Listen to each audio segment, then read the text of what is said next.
Well, good evening, everyone, and welcome to Brummett Family Stadium at Griffin Field in Doniphan, Missouri for the last home game of the season for the Doniphan Dons. It's also the last game before district start next week, and the Dons will be taking on the Scott City Rams. We'll talk about that a little bit here in a minute. I do have some other stuff I want to talk about first. First of all, I want to say Dalton's not going to be here with me tonight. His mom is in the hospital, so our thoughts and prayers go out to his mom and Dalton and the whole family, and hope she gets well soon. And so he's not going to be here with me, so I'm going to be winging it by myself tonight. And this is the last game of the season before district start next week. I did want to mention it's not going to be long till basketball season starts, and actually just about 5 weeks from tomorrow, the Dons will have their first basketball game at Current River Challenge in Van Buren on a Saturday, the 26th of November. They will be playing Wynona. And looking at a little bit at the schedule here before Christmas, and can you believe we're talking about Christmas already? It's going to be here before you know it. We only have 3 home games total before Christmas, so there's going to be a lot of home games after. The first home game is with the boys. They'll be playing Greenville. That will be an Ozark Foothills game on December the 6th. So that will be the next time we're on the air with you, and that will be December the 6th, the boys taking on Greenville. The girls have a couple of home games before Christmas, December the 12th against Naylor and December the 15th against Kennett. And also, we're talking about Christmas here, the Lady Rose Christmas Classic begins on December 17th, so as soon as the Donettes play those 2 games that week, the 12th and the 15th, which will be a Monday and a Thursday that week, on that Saturday they will start play in the Lady Rose Christmas Classic, and that goes through the 17th through the 23rd of December. The Bloomfield Christmas Tournament starts the day after Christmas this year, and that will be the 26th through the 29th, and that's a little bit about basketball season. I want to mention some congratulations to the Dalton and his boys baseball team. They finished second in the Ozark Foothills Conference Tournament last week, and they upset the number 1 team, the Twin Rivers Royals, who had a record of, I believe, 21-4, and they finished second in the tournament. The Dons, I believe, were seeded 5th, if I remember right, and they come away with a second place trophy. And also, Coach Brad Haygood and the Donettes softball team came within a couple of runs of making it to the Final Four. That was yesterday, as they won the district last week. And I think they were the number 3 seed in the district, and they come away with the district championship. That was up in St. Louis, and they had to go back to St. Louis yesterday. And they played Westminster Christian Academy and lost 1-0, folks. And that would have been a heck of a game to watch. And but congratulations out to the baseball team and the softball team, who had great fall seasons. And the Dons will be finishing up their regular season schedule on the football field here tonight against Scott City. And Scott City's wanting to get this thing underway. They've already had the captains out there. We still got a minute and a half on the clock, and they are out there ready to receive this kickoff and get this thing underway. They come in with a record of 7-1. Let's see. They are class 1. They're a class under the Dons. And Class 1 District 1 is what they play out of, but they're 7-1 on the season. Their lone loss came to Perryville St. Vincent. And the Dons still looking for their first win. And they've had some common opponents, and I'll warn you ahead of time, the Scott City team has racked up the points. They've only, one of the closest game that they won by 10 points. The rest of them have been complete blowouts. And the game they lost, Perryville, I think they lost by a couple of touchdowns, St. Vincent. So the Dons have their work cut out for them, as they have had all season. It's been senior night here tonight, and at halftime we will show that to you here if you want to stay tuned at halftime here at Current River Broadcasting. Had several seniors honored here tonight before the football game. So we are ready to get underway. The Dons are going to kick to Scott City, and their quarterback, Mark Panagos, is their deep man to return here. Chris Black's going to kick for the Dons. And he tees it up on the 40-yard line. And they're waiting on the clock to click down. We've still got about 7-8 seconds on the clock, and when it hits 0, they'll put 12 minutes on there, and we'll be underway in the final game of the season.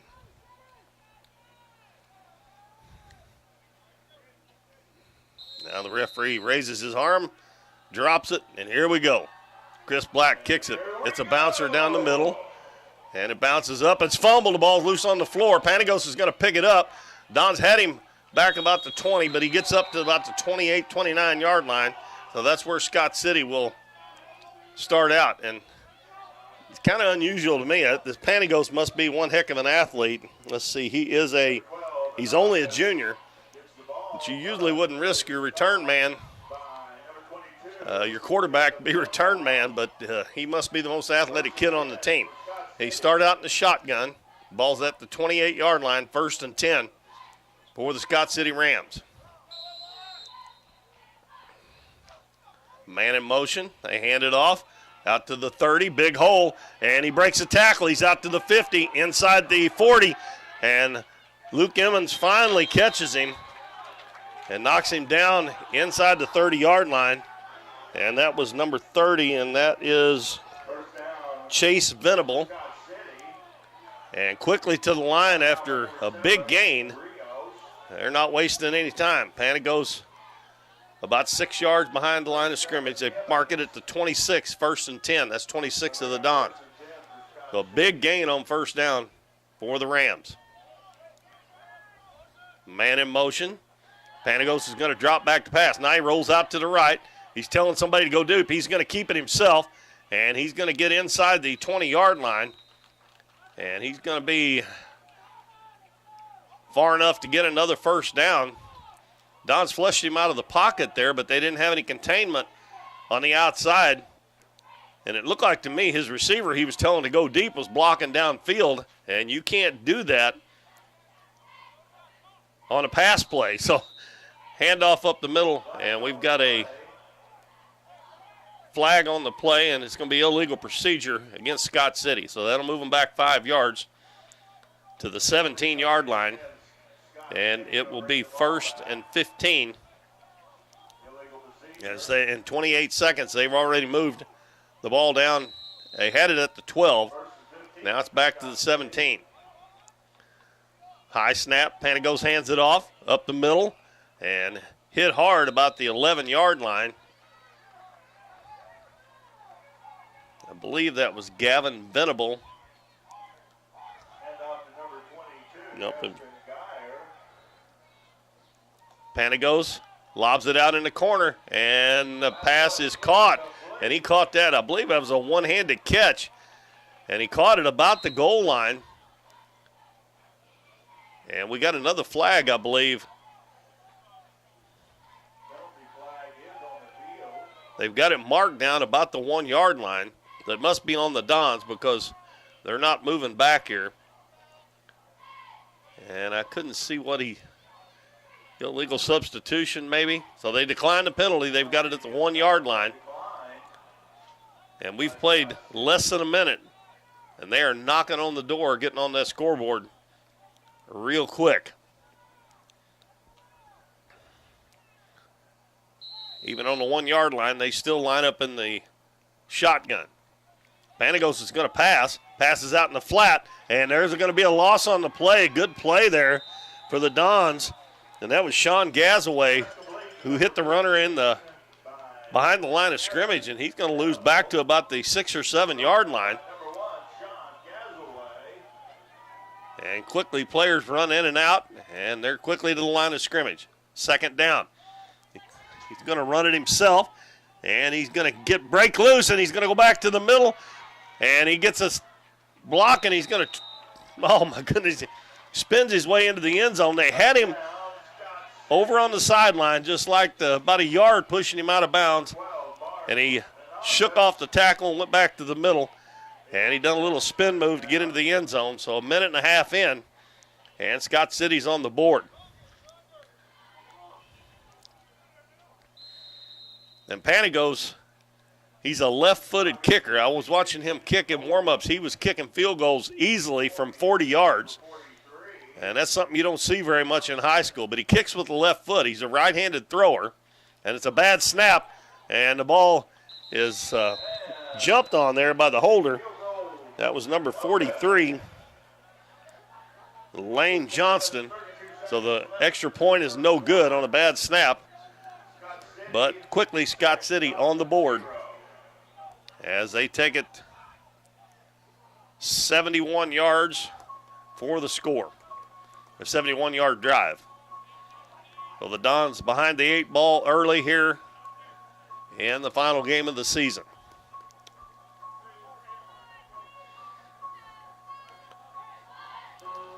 Well, they had it first and goal at the 1 yard line, and the Dons got a big loss of about 6 yards, but they could not bring Panagos down on the second down. He would have been tackled for a loss too, but he broke loose and was able to get it in the end zone. Let's see, we got Rios back deep, and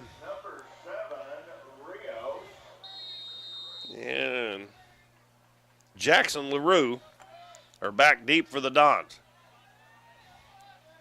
Panagos is going to get about a 12-yard run at this kick. I'd say he'll probably kick it pretty deep, and he does. And it's going to be picked up at the 5 yard line by Rios up the middle. And a nice hole there. Good return as he gets out to about the 30 yard line. So a good return by Rios of about 25 yards. And that's by far the longest kick we've seen anybody kick this year. So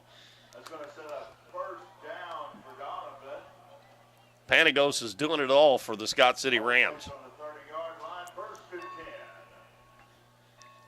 Well, the Dons will have Chris Black at quarterback, Rios, Joel Rhines, and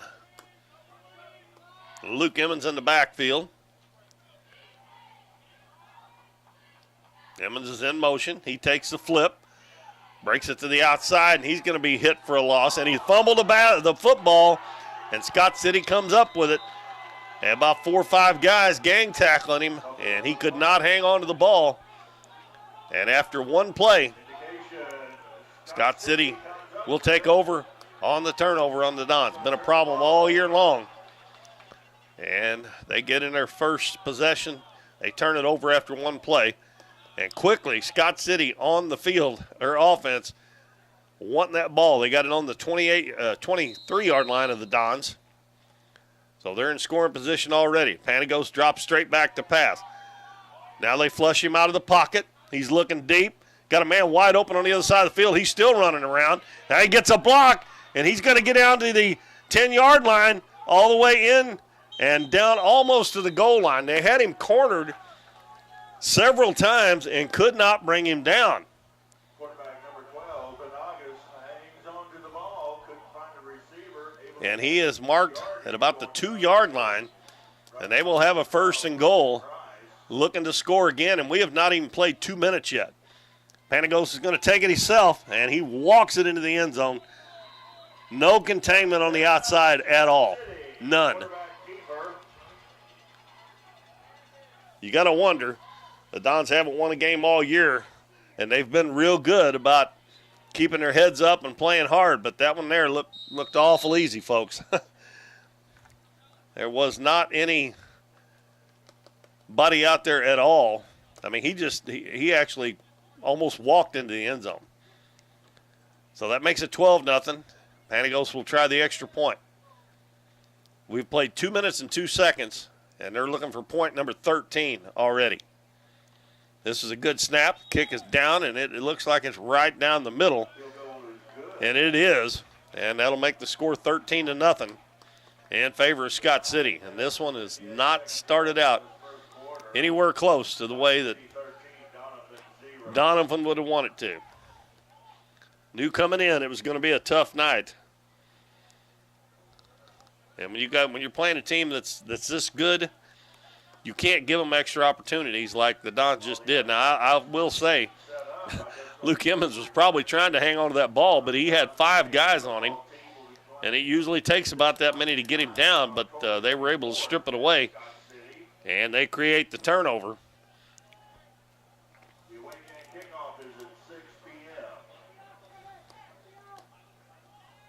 So Panagos will tee it up at the 40-yard line, kick it deep again. And this time, looks like Carson LaRue is back deep with Lorenzo Rios.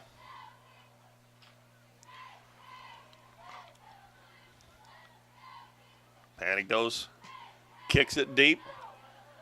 And this is going to be picked up at the 15-yard line, out to the 20, and hit immediately. And they are trying to tear that ball out of there. And the forward progress is going to be out to the 23-yard line. That was Logan Price who returned that one. A short return that time for the Dons. And the Dons will try their second possession here in the first quarter. They trail already 13-0. They've got the ball at their own 23-yard line.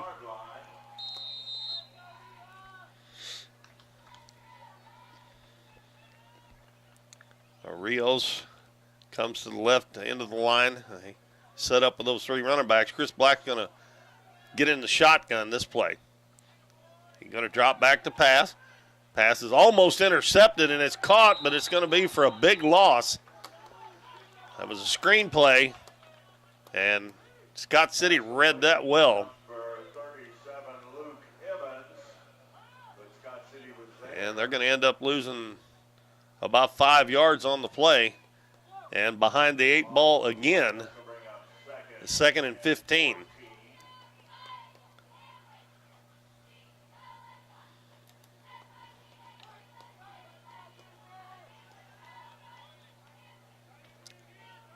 So that play did not work out well at all. They hand it to Rhines up the middle, and dragging tacklers with him. They'll get it back up to about the original line of scrimmage at the 23 and make it 3rd down and 10. Now, if they could have run that play on the first play and been 2nd and 5, it'd be looking a whole lot better, but it's going to be 3rd down and 10 now. They might have give him the 24. It looks like it's on the 23. Gain on the play, that's going to bring up 3rd and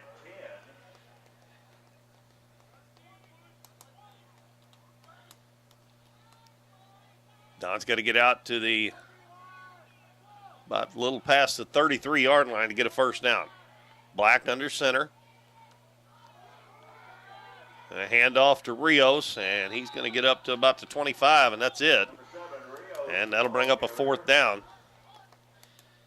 It'll be a 4th and about 8.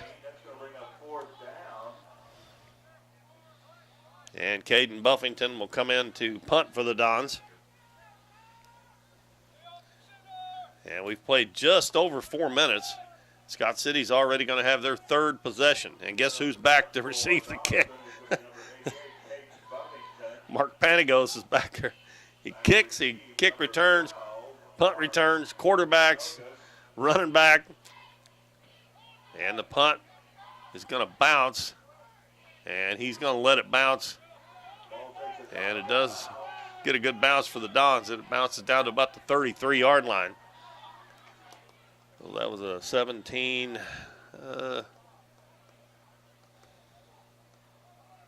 About a 38-yard punt with the roll. But Scott City back on offense again. Still 7:31 to go first quarter. And they waste no time getting out there on the field when that ball is turned back over to their offense. First down and 10. Scott City at their own 33-yard line. Panagos going to take off up the middle. He's got a big hole. He's out to the 40, breaking tackles.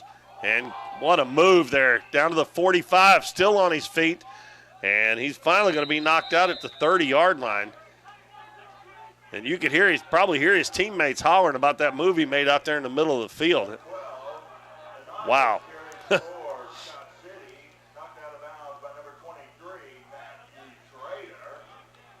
Now, we've only done 5 games this year because we just do the home games, but he is by far already the best quarterback I've seen, and I've seen some pretty good ones.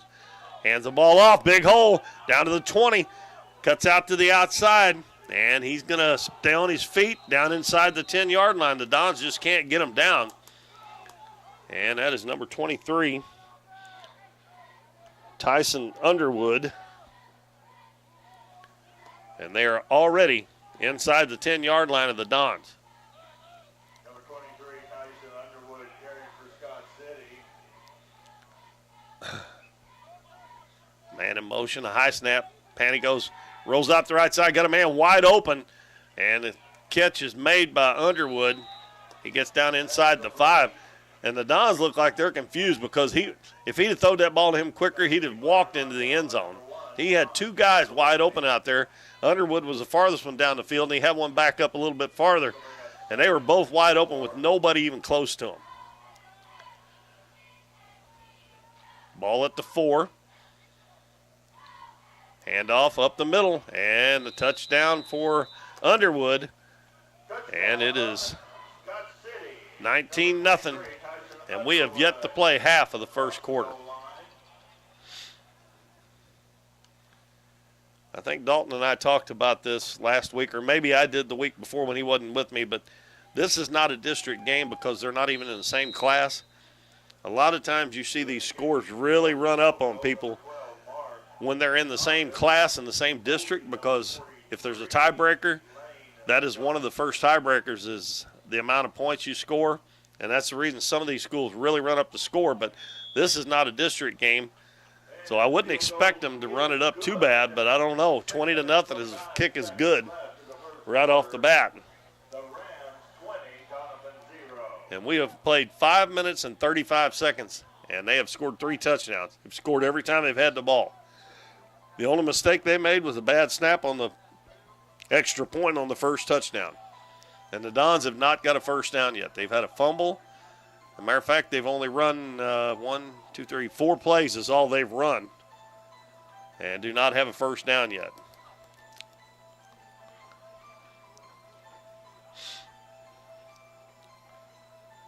Another thing about Mark Panagos, their quarterback, as I said, he's only a junior. I don't know. He must be in great shape because he's doing everything. And he's already kicking off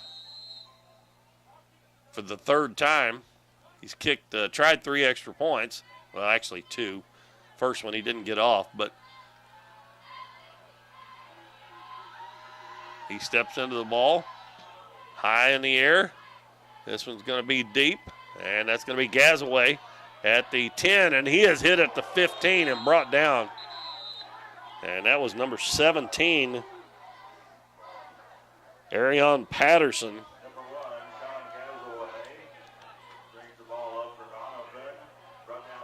So the Dons will start inside their 20-yard line. Looks like about the 17-yard line, 18-yard line. Ball's on the 19-yard line.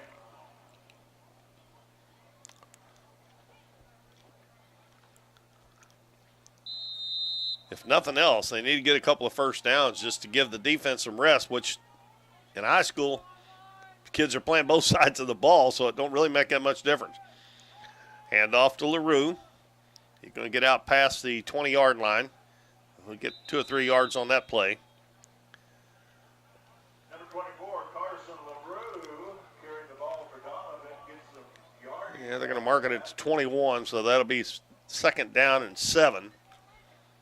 As the Dons try to get their first down.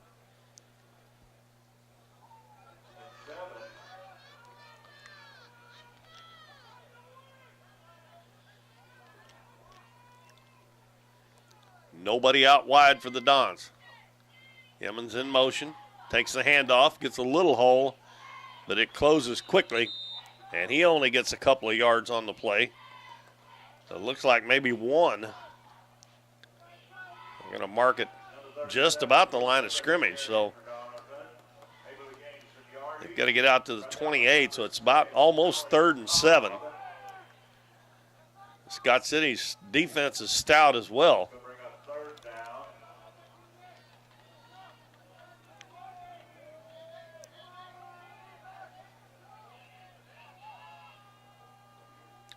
Chris Black will take the snap, hands it off, and getting up to about the 26, 27-yard line.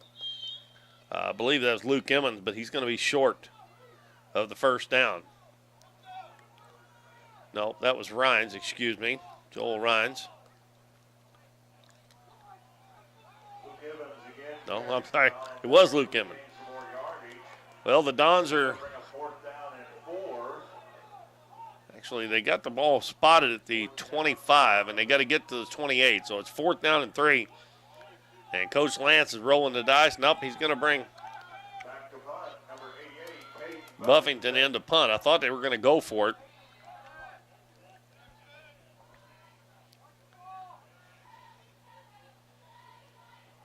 Gets the punt off high, and is going to take another good bounce for the Dons. And it's going to bounce down to the 31-yard line. About a 34-yard punt with no return. And the 4th possession coming up for Scott City. They're 3 for 3 so far, scoring touchdowns, and 2 for 3 on extra point kicks. Freshman is Zach Cook. Sophomore, Adriana Morin, junior, Lindsay Scott City in business. Panagos hands it off. Big hole up the middle. Out to the 40. Don's going to have to make a tackle here over the 50. And being drug out of bounds at about the 40-yard line. That is Underwood again, I believe. Number 23, Tyson Underwood, getting a first down for Scott City. Forced out of bounds by number 23. Matthew Schroeder made the tackle for the Dons, but another big gain. 29-yard gain on first down. Panagos drops straight back to pass. He's going to throw it deep. He got a man wide open, and it is another touchdown as he hits number 30. Chase Venable in stride as he got behind the Dons defense.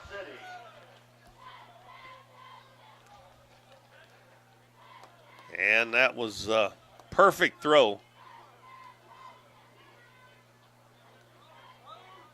Perfect spiral, perfect throw.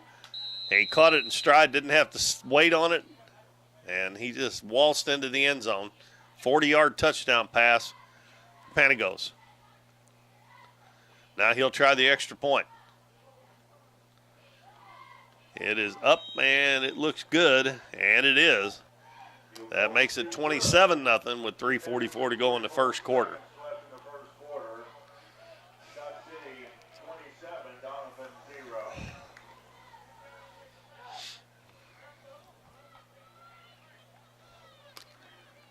Well, one thing about Matt and I were talking before the game, last year, the last home game, it was really cold, but it is really a beautiful night for a high school football game. Probably just about right for the players. I'm sure they're probably sweating just a little bit, but sitting here in our booth, it's nice. We got the windows open.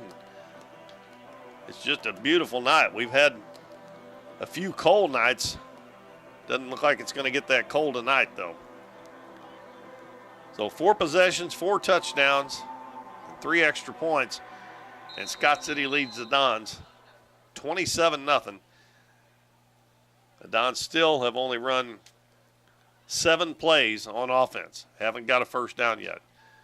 Ball kicked deep again. It's going to be Lorenzo Rios at about the 9. Out to the 15. Cuts back into the middle. Runs into a bunch of Scott City players at about the 21, 22-yard line. Number 7, Rios. Bringing the ball back up for Doniphan after that. They have a nose for that football, that's for sure, because he was about 4 or 5 guys ended up tackling him. And part of that probably because the Dons didn't do a very good job blocking him coming down the field. They're placing the ball on the 23-yard line, 1st and 10 for Doniphan. They do spot it at the 23, so it was a 14-yard kick return for Rios. And we got 3 wideouts. Don's going to have to do some blocking on that offensive line. Ryan's in motion. And we got a flag down. The Dons had set up a play, I think, there to do a double pass. They looked like they were going to throw it behind the line of scrimmage and then throw it down the field. And they get an illegal procedure penalty before they can even get the play run. So you get a play set up that might work, and you kill it by getting an illegal procedure penalty. Penalty against Doniphan on It'll be 1st and 15 now as they move the ball back just inside the 20-yard line. Bring up 1st and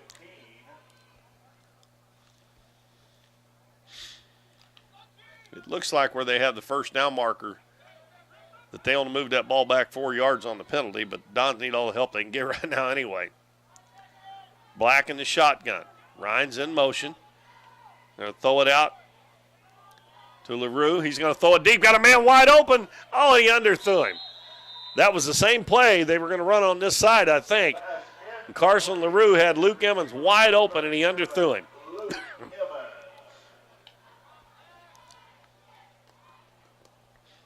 That's another thing you got to do when you're playing a really good team. You get a chance like that, a shot like that, you have to connect on it. And Emmons probably would have took it all the way if the throw would have been out there. He tried to go stop and slow down and go back to it, but he couldn't get back to it. It was underthrown too much. Now, LaRue was facing some pressure over there from the defensive back, but 2nd and 15.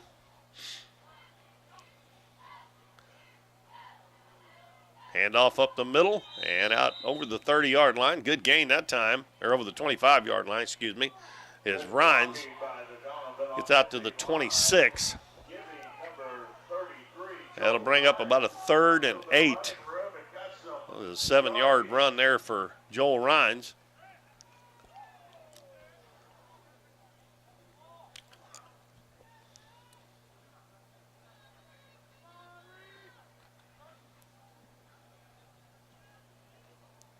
Third and 7.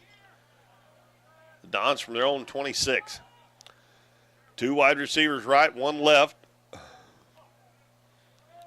Black passes out, and the ball's caught. He had to dive for it. The ball's underthrown. Oh, they're going to call it. I think they're going to call it a catch. Gasaway, but he had to dive. Chris Black got hit. Looked like that might have been a late hit. I don't see any flags on the field, but he got hit after he passed it, and that was a quick pass too, so somebody got in there really, really quick. If that would have been a good pass and probably the defensive pressure may have what caused him to throw it low like that, that probably would have been able to pick up a first down. So we've got a break here. Score 27-0 Scott City. 2:32 go first quarter. We got an injury timeout, so we'll take one, and we'll be back in 1 minute on Kern River Broadcasting. We see the potential of her and him and you, of where you're from and what you can accomplish. Because when you set your mind to it, there's nothing you can't do.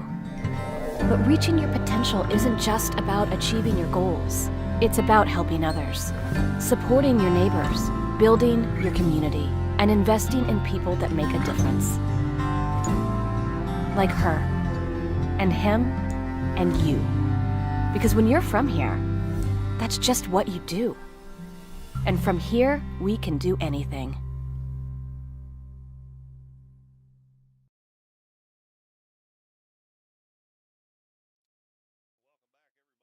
Chris Black got up and walked off under his own power. He took a pretty hard hit there.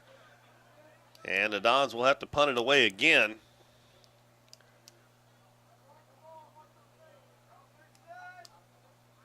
And they have still yet to pick up a first down on their first 4 possessions. And on the other hand, Scott City has scored on their first 4. So Panagos is deep. He's back just backing up to his 35. Buffington, kick. And he's going to let that one bounce as well. And Buffington's got some good rolls on his kick. That's going to roll dead at the 34-yard line. 16 and 20. That's going to end up being about a 40-yard punt for Buffington. That's the 4th time he's punted. And every one of them so far, he's got a good roll on him. Scott City will take the ball on their own 34. And the Dons have not been able to stop them at all. Panagos hands it off, a little flip pass there out to the 50. And he's going to get inside Don's territory. And again, that's Underwood. I'm sorry, that is Venable, number 30. And that will be credited as a forward pass, a pass completion, because he flipped it in front of him. And the Dons have not been able to stop that one at all. That man in motion coming across there. And it goes out to the right side. He's being chased by Buffington. And the Dons are going to tackle him for no gain, maybe a yard loss this time. As Buffington and Sean Gazaway. Buffington wasn't giving up on that play. Good hustle there by him. Gazaway probably got credit for the tackle, but Buffington's the one that caused it. They're going to mark it at the 45, so no gain. And 2nd and 10.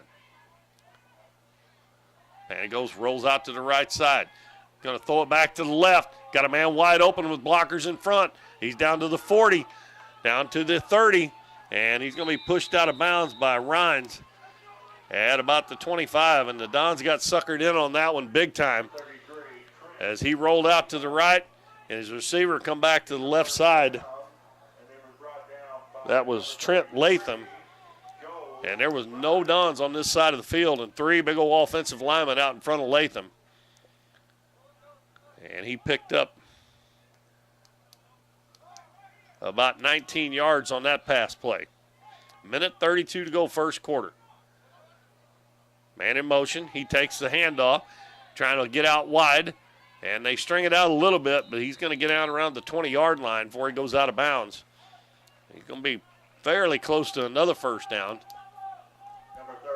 And they're using that man in motion for handoffs and for little shovel passes, and the Dons have not been able to do anything about it. That was Venable again. And it's 2nd and 2. They fake the handoff now right up the middle. Man wide open. He's down to the 10, 5, and touchdown. And he dropped the ball about the end zone. They're going to say it was after he crossed the goal line, so another touchdown, and that was Tyson Underwood. And that time they faked the handoff to the man in motion and give it to the back behind the quarterback, and all the Dons had flowed with the man in motion and left the middle wide open.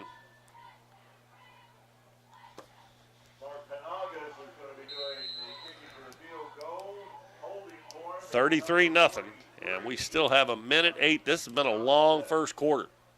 Minute 18 to go. Panagos' kick is up, man.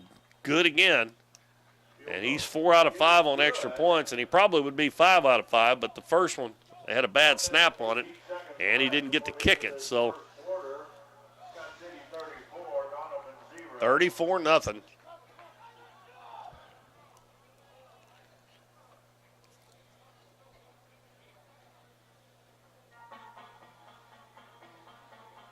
And this, the Dons have taken their lumps this year, and they're taking it again right now. And for the most part, they've just kept working hard. But I'll tell you what, sooner or later, that's really got to get to you when you're just getting hammered. But you got to figure out some way to keep your spirits up and especially keep playing hard.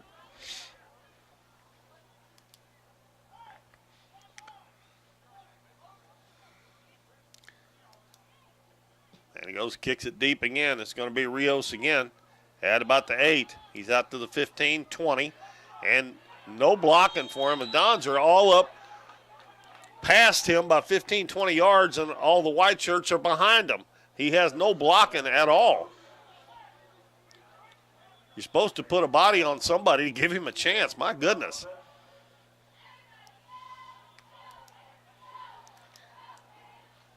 He gets it out to the 20-yard line.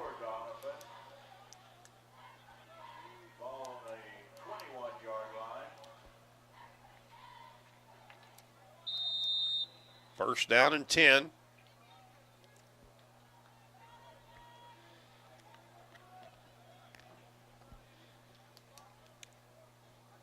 Dons will try to get something going. They hand it off to Rhines. Sidestep to defender. Gets out to about the 25. That'll be close to a 5-yard gain. We'll call it 4. That'll make it 2nd and 6. He's had a couple of pretty good runs up the middle. That other than that, not much to speak of. But they still haven't got a first down yet. Clock winding down here as we're down to 40 seconds left in the first quarter.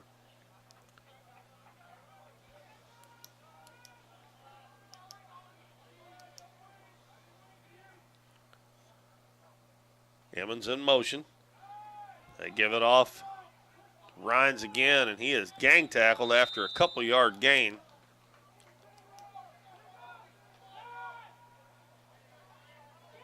And they're going to mark it at the, looks like the 26. Only got one. So it's going to be 3rd and 5.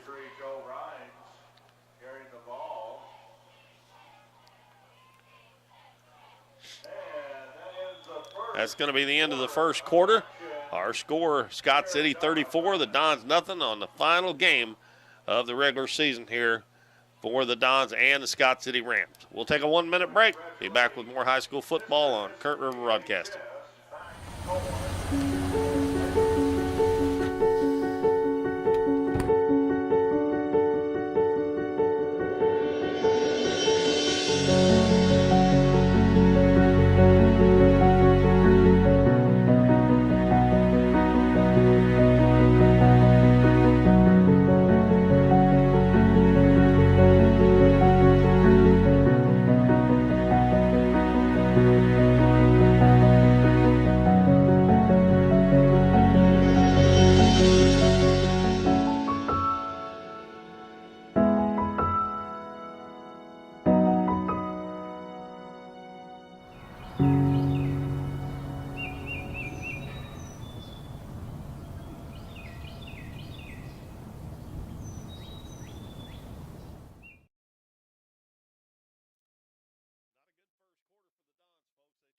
Four nothing to Scott City Rams. Dons will have the ball 3rd down and 5 on their own 26-yard line. Still looking for their first down of the game. And their 5th, I guess this is their 6th possession. No, I'm sorry, it's their 5th because Scott City had the ball first. And Scott City scored in 5 possessions. All 5 possessions they've had have been resulted in touchdown.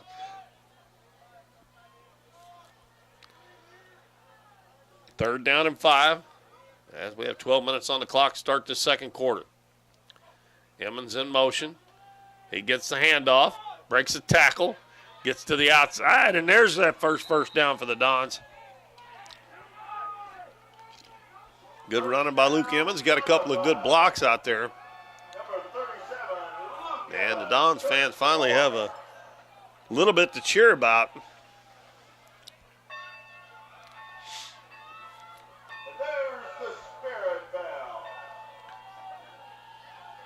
And they're going to mark it at the 32-yard line.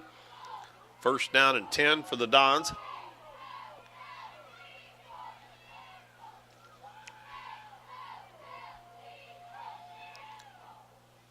Need to play keep away for a while. Keep that ball away from Scott City's offense.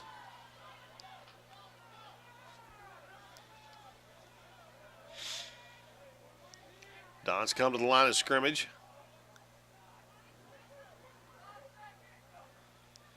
Hand off up the middle. And Rhines is bulling his way for a few yards as he was hit immediately, but drug a couple of tacklers up to the 36-yard line.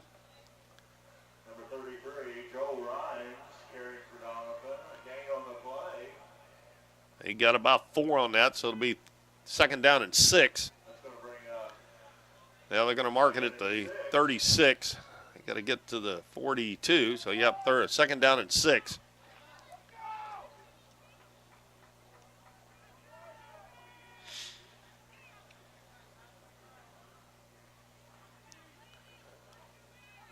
Black hands it off again up the middle.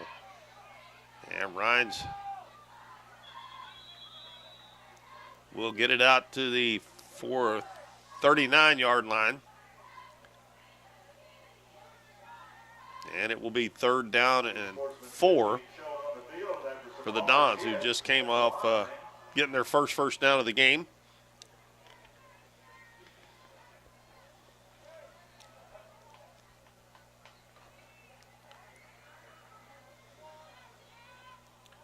They've given the ball to Joel Rhines 2 plays in a row. Oh, goodness. And we got a penalty against the Dons. Carson Roberts jumped ahead of the play there. Going to be illegal procedure. That's going to be a 5-yard penalty. And, folks, there's a whole lot of difference in 3rd and 8 than there is in 3rd and 3 or 3rd and 3. That's going to bring up 3rd and 7. A long 7 for Doniphan.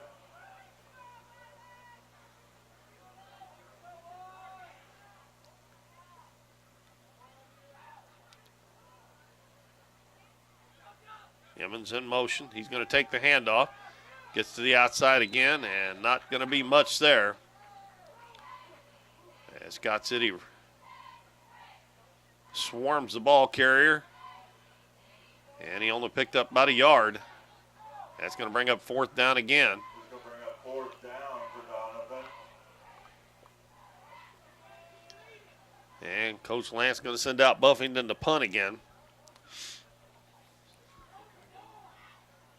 And Panagos is going to go back to receive.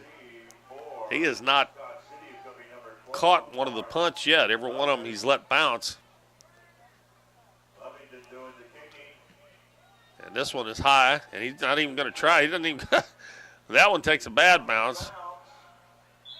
And it's going to go out of bounds about where it hit, around the 36-yard line. But Panagos is not even acting like he wants to go up and catch those balls, so you'd think they would put somebody out there that wants to, but. 5-yard line to bring up 1st and 10 for Scott City. That was Buffington's shortest punt of the game. That one was only about 28 yards. And he goes, hands it off. He fakes the handoff, keeps it himself. He's out to the 50, and he's still on his feet inside the 40. And he's going to get all the way down to the 35-yard line. He went from their 35 to the Dons' 35. That'll be a 30-yard gain. And he was hit about 5 yards up the field. The Dons just couldn't get him down. Able to get the 1st down. Brought down by number 5, Chris Black. Number 7, Lorenzo Rios, and a couple other Doniphan players.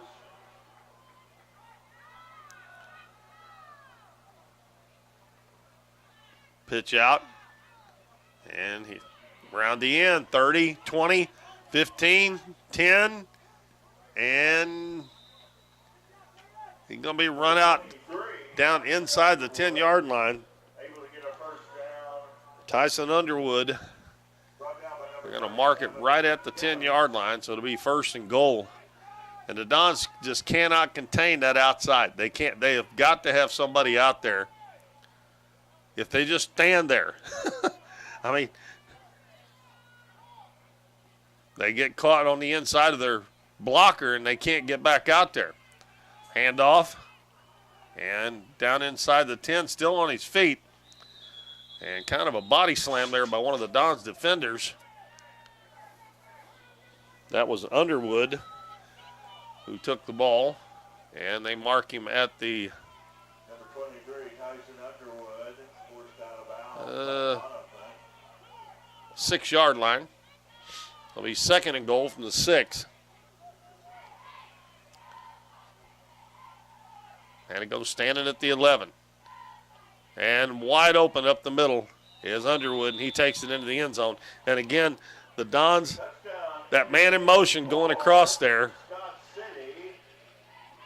it gets them every time, and it left the middle wide open.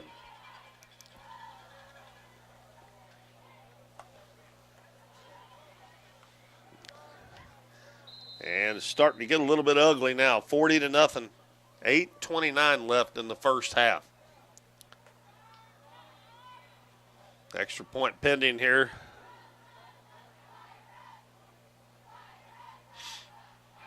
High snap, ball down, kick up. It's partially blocked, and it's a little bit short. Don's got a hand on it.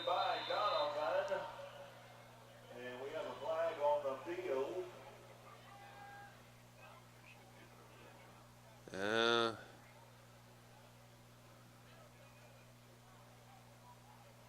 The point was blocked, and it didn't go over the goalpost, but we got a flag.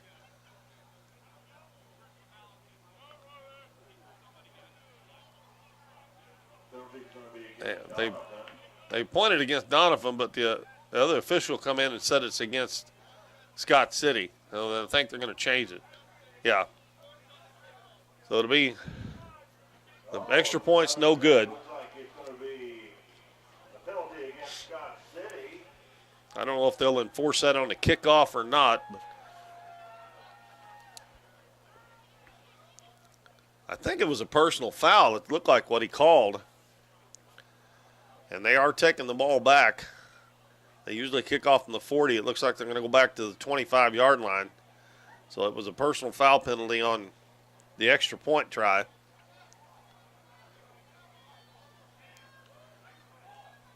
That should help the Dons get a little better field position, but the guys up the field have got to put a body on somebody and give the returners a chance. The last kickoff was the first one I really noticed it, but they not able to get any yards if you just let them run down the field and don't put a body on somebody. Well, they've got a good kicker, so he still gets it pretty deep, and that's a wobbly kick. And I think it's going to go out of bounds, and that'll be a penalty. The Dons catch a break there. I think that'll give them the ball at the 35, I believe, as the ball's kicked out of bounds.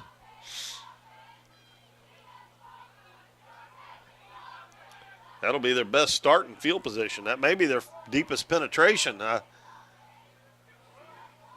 think now they were at the 36 a while ago, so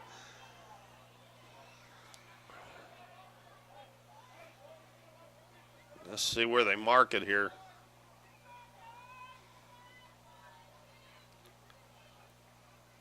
Well, I don't know where they're going.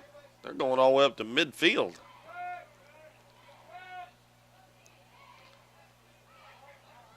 Why in the world are they going to midfield? Ball's going to be placed on the 50-yard line. Huh. That's going to bring up I don't get that one. for Doniphan. Maybe it's because he kicked off from the 25 and it's 15 yards. I don't know. Maybe it's 25 yards from where they kicked the ball from. That would be right because they usually do it on the 35, and that'd be 25 yards from the 40. So I don't really know that rule there. Rios for no gain, and Scott City is just eating them up.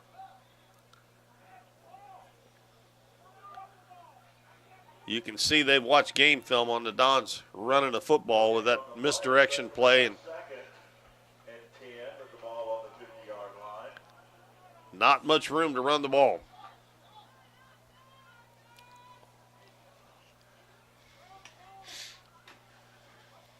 Second down and 10. 7:50 to go in the first half.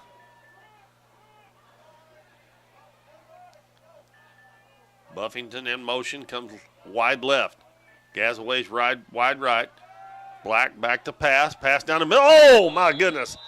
I mean, a perfect throw, and Gazaway dropped it. They finally,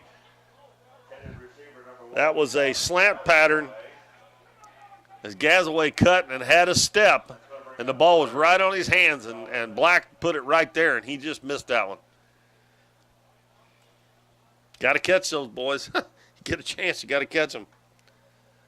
Might have been a little hot, but you got to help your quarterback out there when he makes a good throw like that. So it'll be 3rd and 10. Gazaway must have got off the line of scrimmage pretty free there because he had a step or two on the defensive back. Rios in motion. Black rolls out. He gets it to Rhines, and Rhines dropped it. Oh, that's not a fumble. That's an incomplete pass. They're going to call that a fumble. That's an incomplete pass. He didn't even go anywhere with that.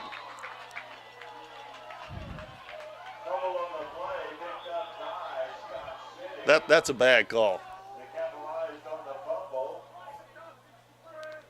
We got a couple of players down on the field, and I think Joel Rhines is one of them. Folks, I know the score's 40-0, and I'm a Doniphan announcer here, but that was a terrible call. That was not a complete pass.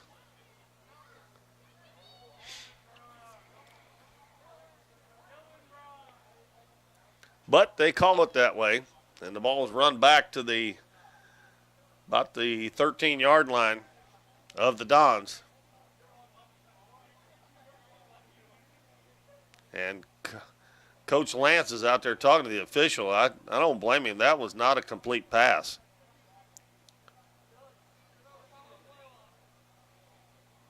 You have to catch the ball, make a football move, and all he did was turn around, and he was bobbling it the whole time.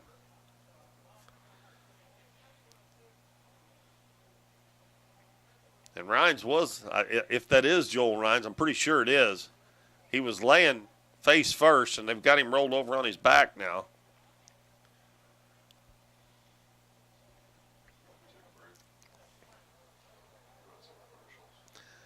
Yeah, we'll take a break here, and we'll be back. We'll be back in about a minute here on Current River Broadcasting. Hometown Pharmacy is your one-stop pharmacy for all of your medical needs. Our pharmacists provide shots for flu, pneumonia, and shingles all in this pharmacy with no appointment necessary. Refills can be requested online or through our app, and delivery is available if you live within the city limits. Transferring prescriptions is easy, so come by or give us a call, and our friendly staff will take care of everything. Come experience the difference a hometown pharmacy can make on LaRue Street in Doniphan.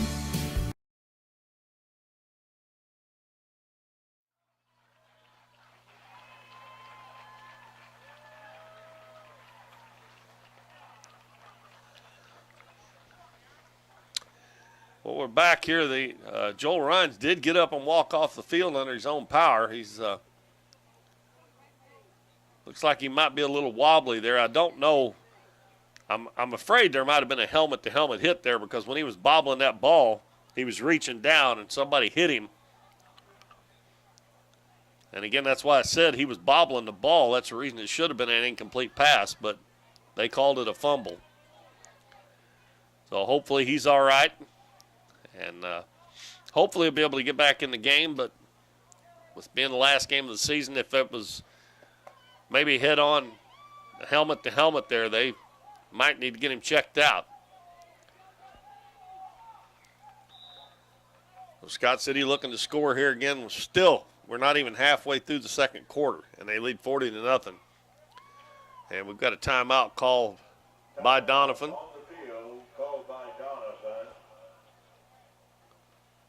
I think it was, yeah, they called it. Doniphan called a timeout with 7:26 to go in the first half. And Scott City looking to score again.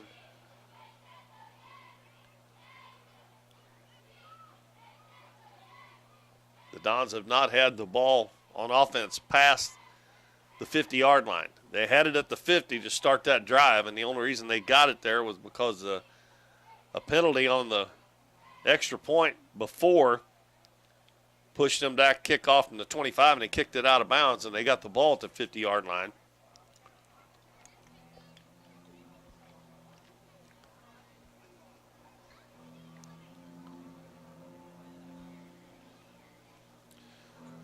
We'll see here how much longer the head coach, Jim May, for Scott City leaves his starters in the game. I mean, you got to think. I mean, I know that they're getting ready for playoffs and stuff, but he's still got them. He got the starters in there now, and they have the ball at the 13-yard line. And there's that little shovel pass again, and a nice tackle there at the 10 And that was by Matthew Schroeder. He got about 3 yards on the play, but that saved a touchdown.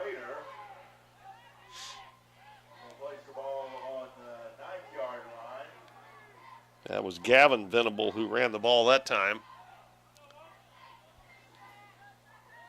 Tyson Underwood behind the quarterback. And we're going to flag down false start against Scott City.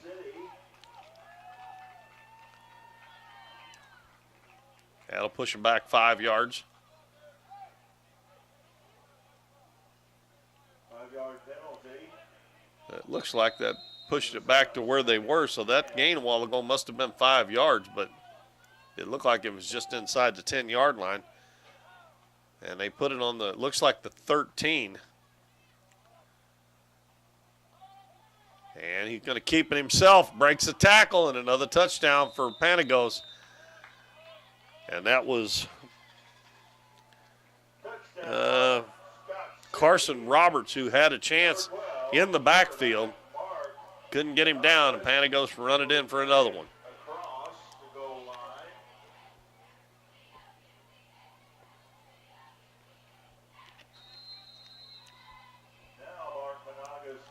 They've got so many playmakers, the Dons. They're going for every fake, and you got to give Scott City credit there. Panagos is doing a good job with his ball fakes and his fake handoffs, and his extra point is good. And that makes it 47-0 with 6:29 to go in the first half. With 6 minutes, 29 seconds left before the half. Scott City 47, Don 0.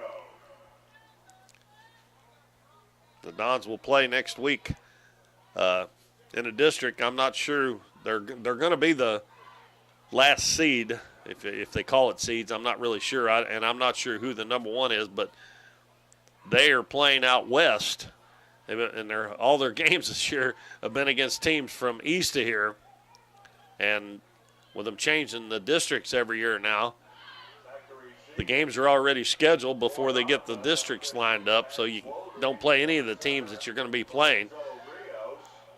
And there's a lot of good high school football teams east of us and west of us, and there's some good ones that's in the district the Dons are in as well. Panagos kicks off again.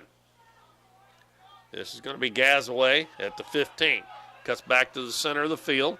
Nice move there, and he gets outside the 35. He's still on his feet, and he gets it out almost to midfield. And that's going to be about a 32-yard return by Sean Gazaway. And evidently the Dons did a little better job blocking that time. Yes, ring that spirit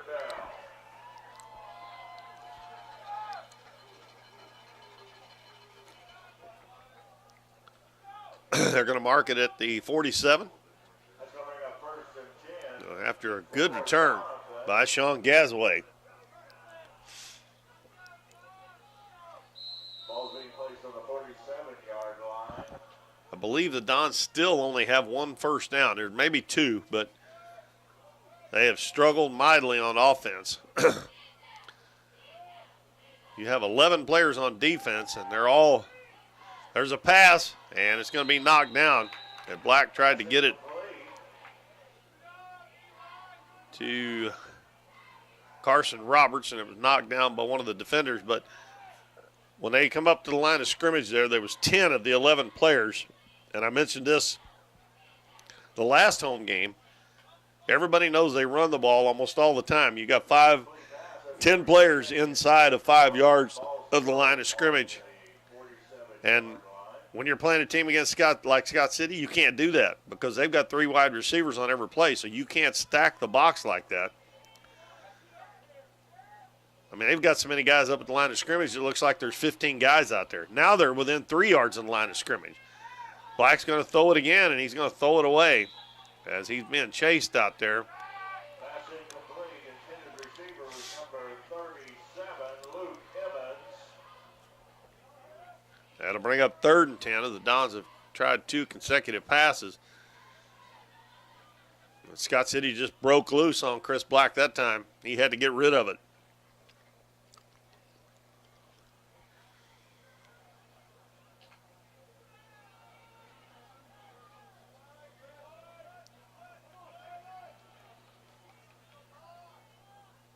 Don's got to get it to the 43.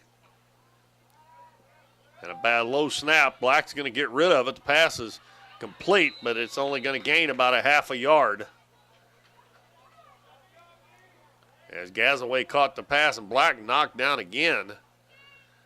As that was number 14, looks like the smallest player out there on the field for Scott City in these 3 passes. Now Black's down again. The referee's going to have to start watching just a little bit there, see if he ain't getting hit late on those passes, because he got hit after the ball was out of his hands. But number 14 is Chevy McKinley, and he is not very big, but all 3 of those pass plays, he was in there all over Chris Black.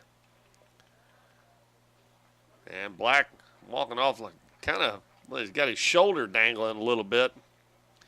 And it looks like his right one, and that's not good because that's his throwing shoulder. Well, the Dons are going to have to punt it away again. Or I assume they'll punt it away. It's 4th and 10.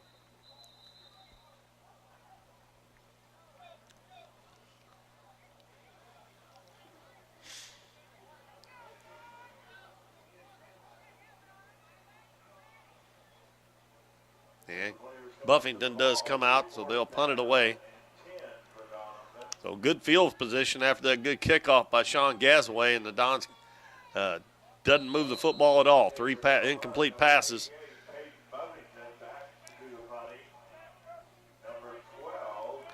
And Panagos goes back deep again.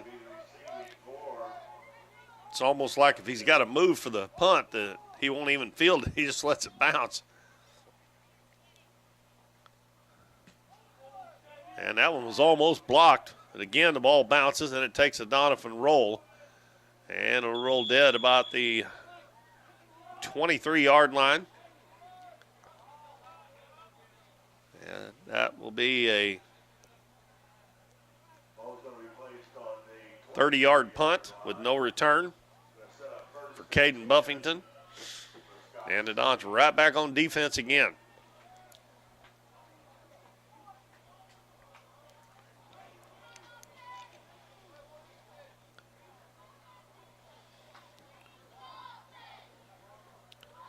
Tyson Underwood in the backfield.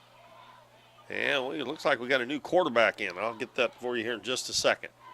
And Underwood gets the handoff out to the 30, running down the sideline out to the 50, and he's going to be run out of bounds. Big gain on first down for Underwood. That is number 1 for Scott City, Devin Keller, and he is a senior.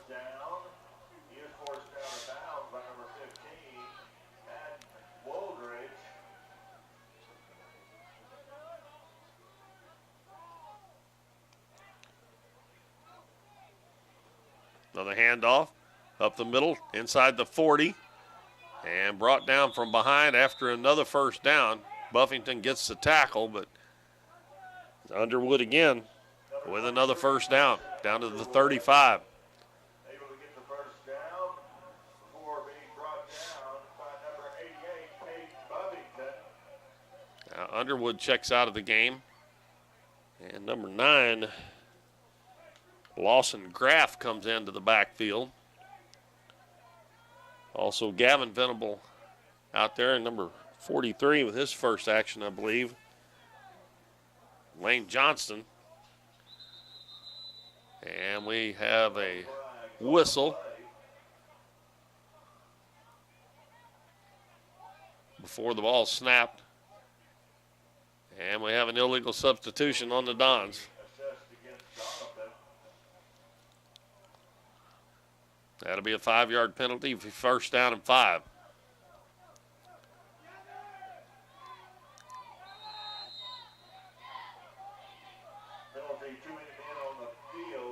Now number 3, Luke Holder, checks in the game. He replaces Gavin Venable.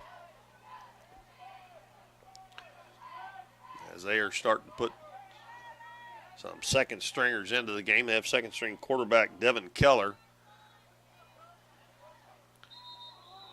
And another flag. And it's going to be illegal motion, so that'll move it right back to where it was before Doniphan had the penalty. And it'll be 1st and 10 again.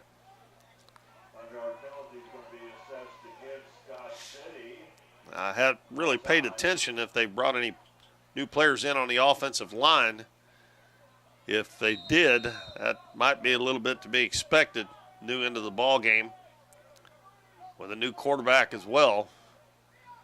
I don't know who they call that on, and actually all the other players are almost all new players in the game as well. Man in motion, hand it off again, and down to about the 31-yard line is Lawson Graff. He got about 5 yards on the play. They're going to mark it almost on the 30. 4:40 to go in the first half, 47-0, favor Scott City.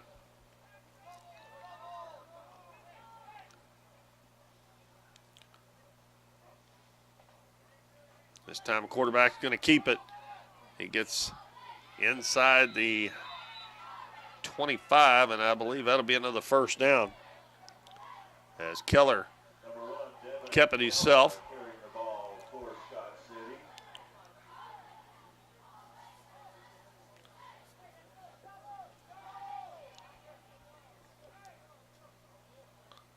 Yep, he did get the first down.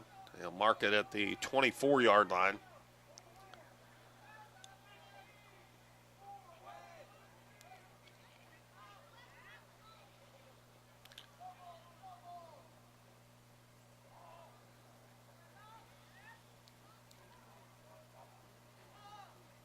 Hand off and hit immediately by the Dons.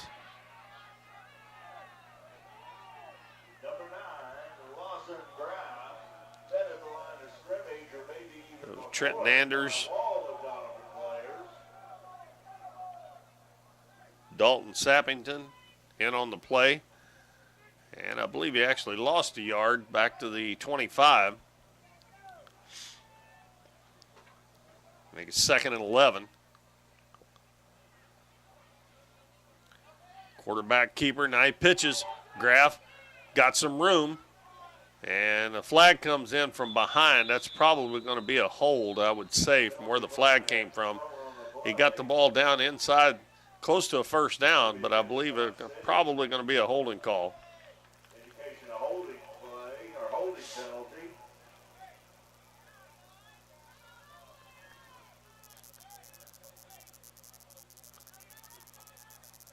Yep. That's a 10-yard penalty. Moves the ball back to the 29-yard line.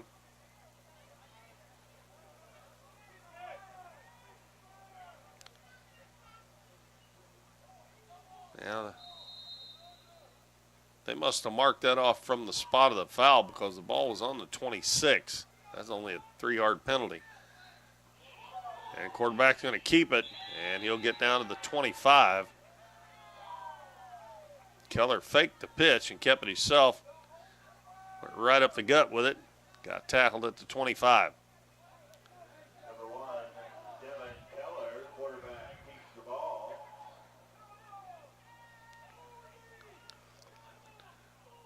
Let's see, ball on the 25. It's going to be about 3rd and 14.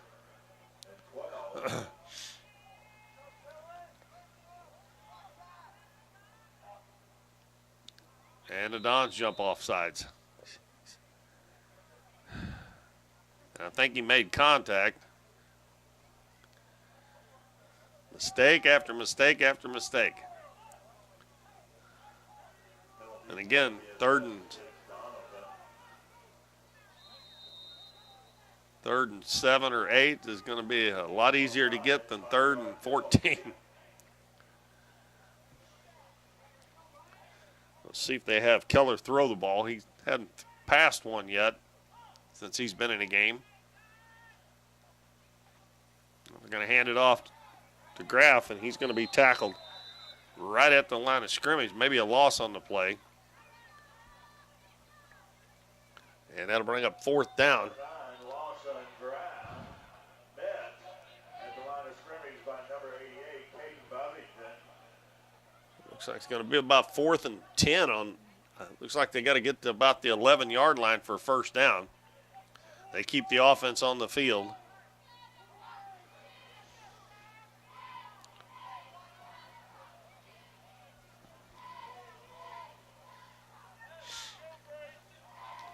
You would think they would pass it now for sure, but they've been successful running the ball, so we'll see.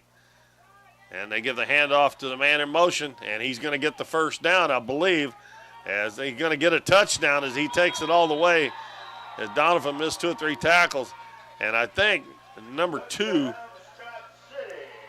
Lane Holder, got away with a hold on Sean Gazaway there. And Gazaway's got his hands on his hip looking at the official.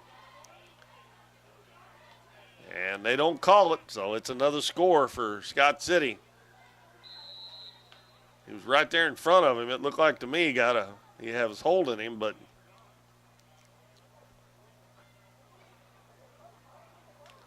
they'll bring in Panagos to kick the extra point. 1:14 till halftime.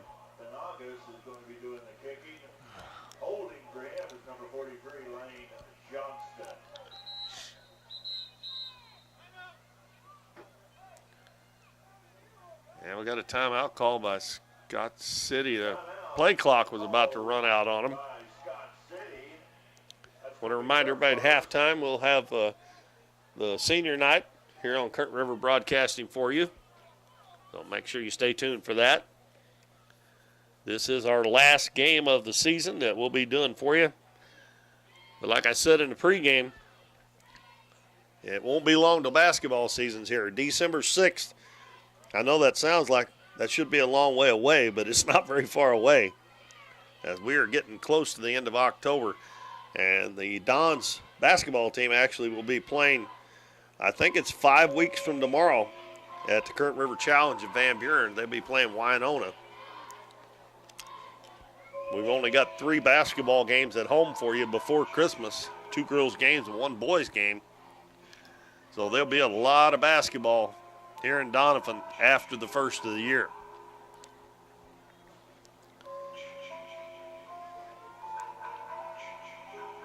Anxious to see how Coach Epps' girls will come out after winning district last year, making it to the sectional game before they got beat.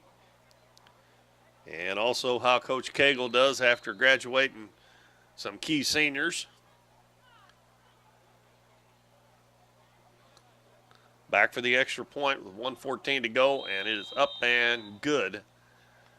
And Panagos pretty much automatic if the snap is good.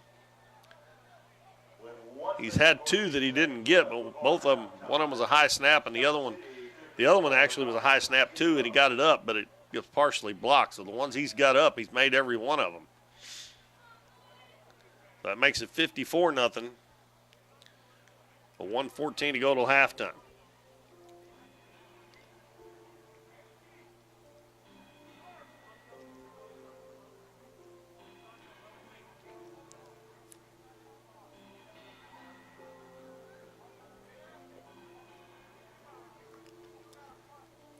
Dons haven't had the ball past midfield in this first half.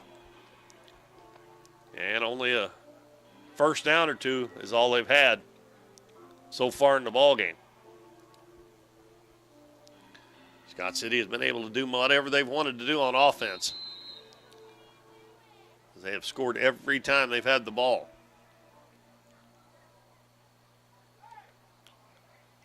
They have 8 touchdowns here in the first half. And this one is kicked deep. And it looks like Gazaway, another good return, as he's going to get out to about the 36, 37-yard line. And there's 1, 2, 3, 4, 5, 6, 7, 8 white shirts around him. 5 of them took him down. And no black shirts around blocking at all. He did make a pretty good return. And he'll get it out to the 36-yard line. That's where the Dons will start with 1:05 left in the first half. Placing the ball on the 36-yard line. First and 10, Doniphan.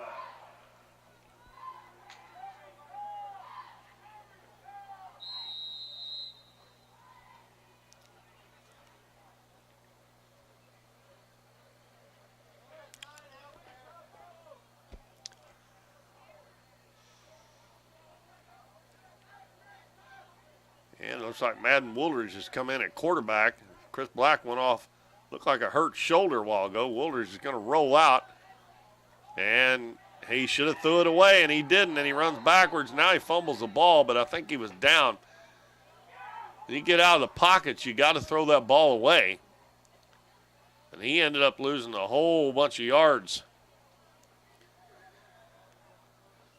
Thought maybe the Dons were going to get out of here without letting them score again in the first half, but if they keep going backwards like that, they may not.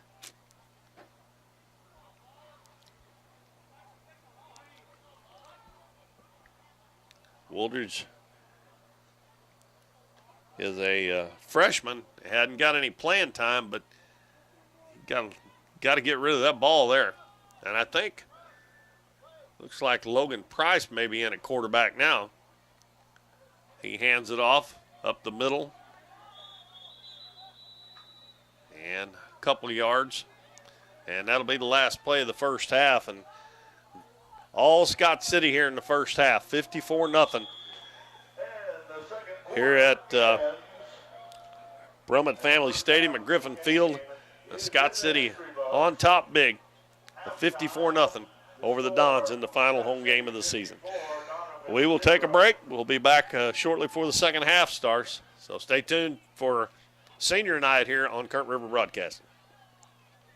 Good evening. And on behalf of the Doniphan R1 school system in the city of Doniphan, I want to welcome you to Brummett Family Stadium here at Griffin Field, the home of the Doniphan Dons.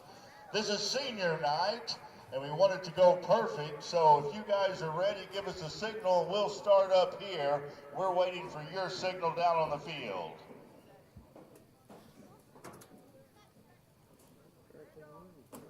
Ladies and gentlemen, welcome to our DHS football senior night. Our first senior cheerleader this evening is Kylie Arbo. Kylie is the daughter of Lord Arbo and Eric Johnston. While in high school, she has been active in cheer, beta, FCCLA, FCA, and Pep Club. Kylie's favorite memory is the time she almost fell in the mud trying to run out onto the field for the cheerleader homecoming games. A lesson she has learned while cheering is sometimes you just have to let things go and enjoy what you are doing. Kylie's future plans are to attend CMO's nursing program to become a nurse practitioner or labor and delivery nurse. Obviously, she wants to get rich and then hopefully settle down and get married and have children. Ladies and gentlemen, Kylie Arbo.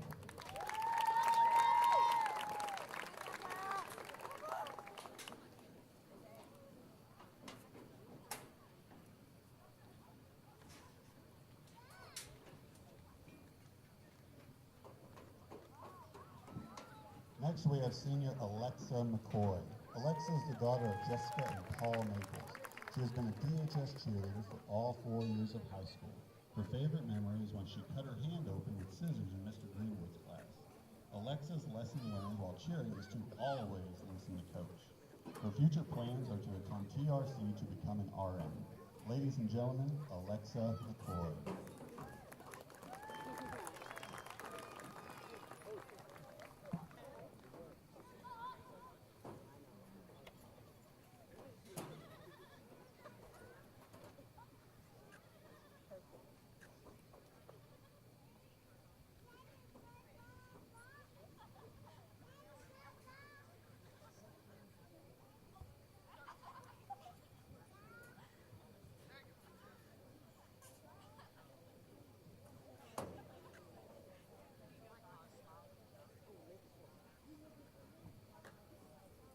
Our final senior cheerleader is Emily Shepard. Emily is the daughter of Crystal Shepard. She has participated in cheer, pep club, and Skills USA during her high school career. Emily's favorite memory during freshman year in Mrs. LeBron's drama class. Matt Schroeder ate a whole tube of chapstick, then threw it up. Then Mrs. LeBron made him wear a hat that said, "I ate chapstick." Her lesson learned while cheering has been if no one works together, then nothing will go right. Everything we do involves teamwork. Emily's future plans include attending TRC for 2 years for a business degree, then attend Black River Beauty Academy to earn her cosmetology license and open her own shop. Ladies and gentlemen, Emily Shepard.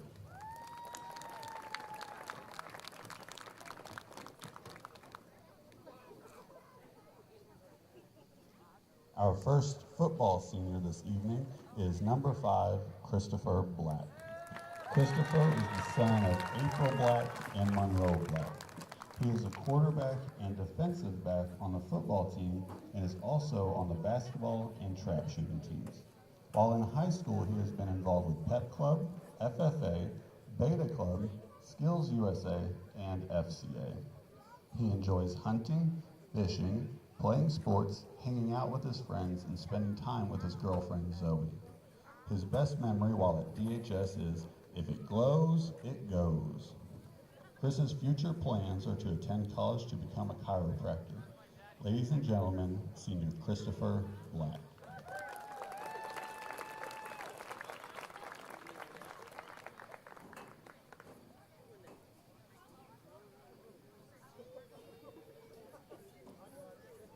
Next we have number 78, Devin Horton. He is the son of Michael Horton and Marsha and John Kelly.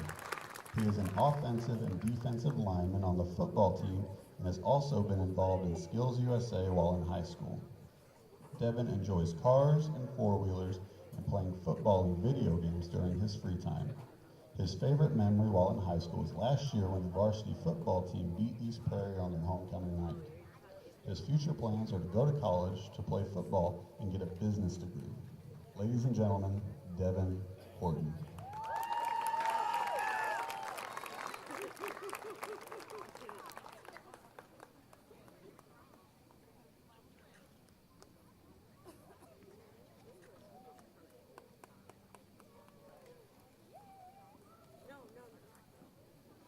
Next we have Sean Gazaway.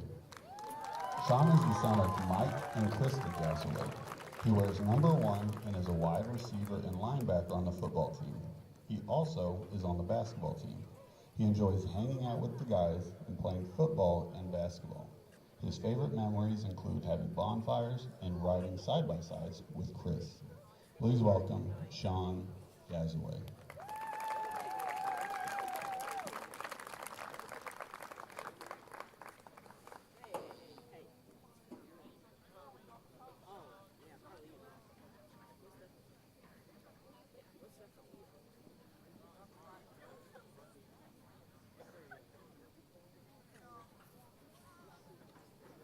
Wearing number 59 is Charlie Jones. Charlie is the son of Mike and Dee Jones and is a right guard and defensive end on the football team. He is also involved in Beta Club and Skills USA. During his free time, he enjoys weightlifting, playing football, fishing with his dad, and watching movies. His favorite memory while at DHS was during his junior year when he ran the football against Fredericktown. He ended up carrying a couple of their players 21 yards down the field. Charlie's future plans are to work an apprenticeship in Cabot, Arkansas as a lineman or attend lineman school in Newport, Arkansas. Ladies and gentlemen, Charlie Jones.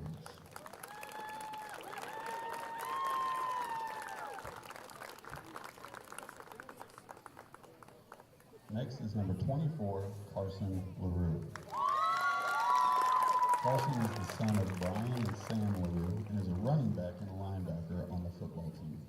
He enjoys fishing, hunting, and hanging out with friends and family.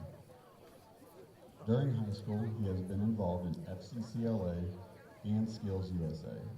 His favorite memories in school would have to be switching classes with his brother and tricking their teachers. His future plans are to find a good job, get married to McKenna Foster, settle on a nice piece of land, and grow old. Ladies and gentlemen, Carson LaRue.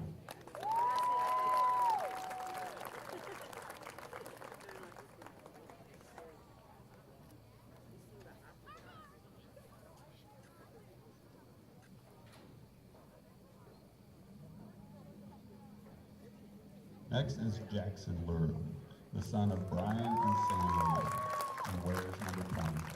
He is a defensive back on the football team and has also been involved in FCCLA and Skills USA while in high school. He enjoys carpentry, hunting, and fishing during his free time. His favorite high school memories were when he and his brother would switch places during classes to trick the teachers. Jackson's future plans are to work and fix up his grandpa's truck. Ladies and gentlemen, Jackson LaRue.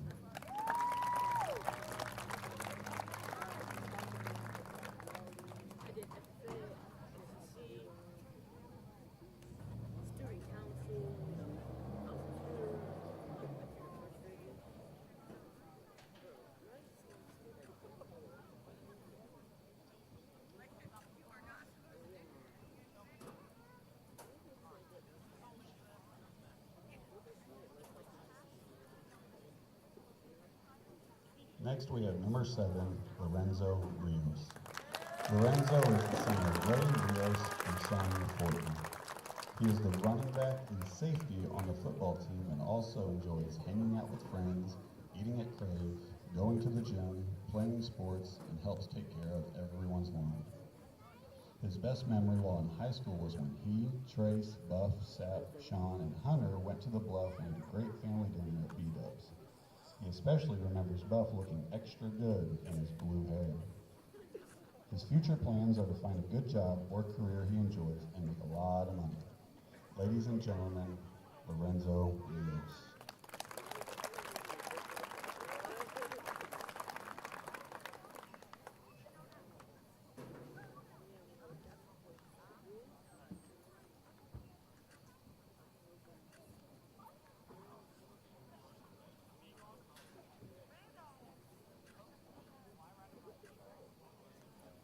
Next, we have Carson Roberts, who wears number 80 and is the son of Melissa Steele. He has played tight end and defensive end on the football team and also plays basketball.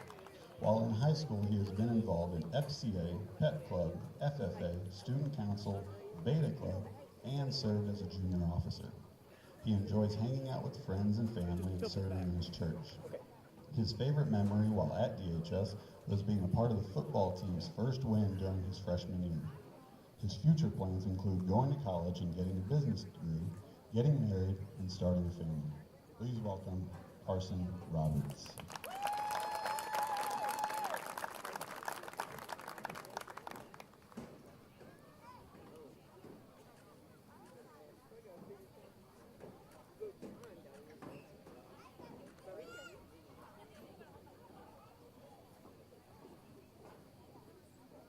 Sporting number 56 is Dalton Sappington.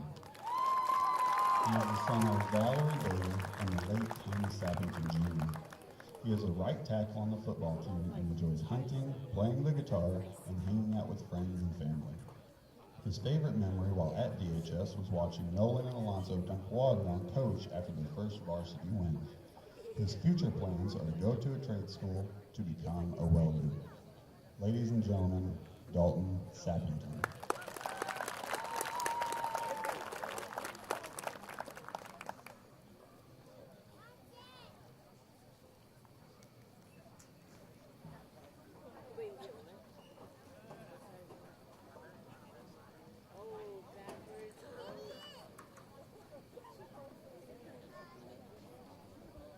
And our final senior of the night, wearing number 23, is Matthew Schrader. Matt is the son of Liz and Brian Schrader and is a wide receiver and cornerback on the football team. He is also involved with track and field, FFA, Beta Club, and Pep Club. During his free time, he enjoys hunting, fishing, and spending time with friends and family. His favorite memory while at DHS was when the bus broke down at FFA National Convention. His future plans are to attend Mizzou to receive a bachelor's degree in geology. After that, he plans to work for Exxon Mobil. Ladies and gentlemen, Matthew Schrader.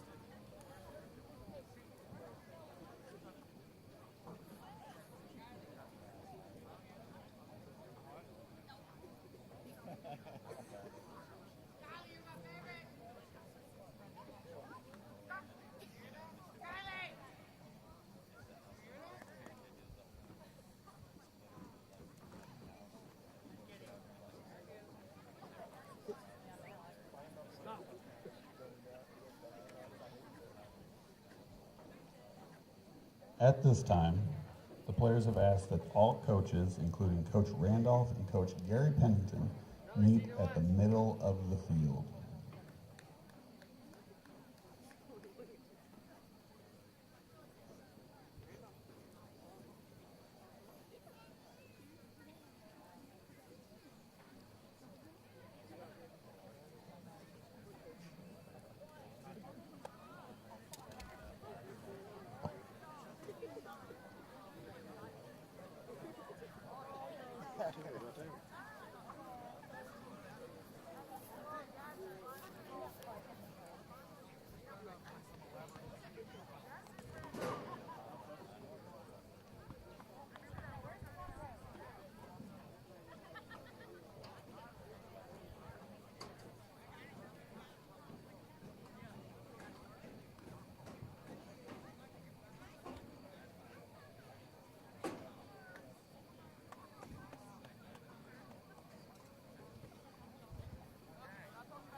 These seniors, who we have recognized tonight, have worked together over the past 4 years to bring excitement and improve our enjoyment of the DHS football experience. On behalf of our principal, Mike Jones, our head football coach, Jason Lance, and our cheer coach, Zach Taylor, I want to personally thank each of you for your hard work, dedication, and the passion you bring to DHS tonight and every game. Thank you and enjoy your senior year.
All right, welcome back, everybody. A couple minutes away from the start of the second half. Dons will receive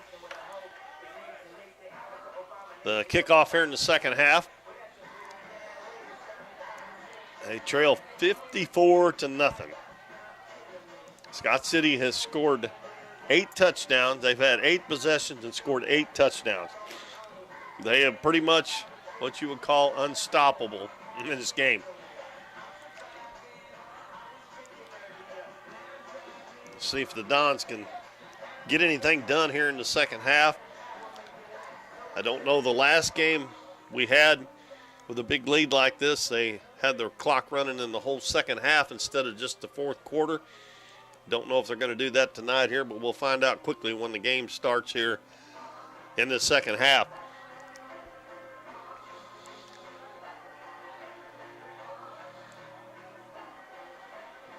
This is the final game of the season. Dons will play again next week. They probably don't know who their opponent is yet because the games probably had to be played tonight here.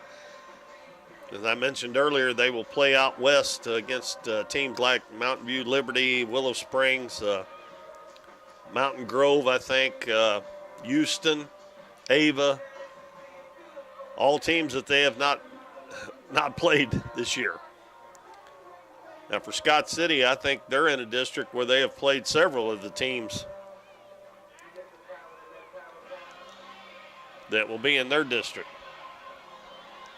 We have a new kickoff man, Andrew Hayden, number 88.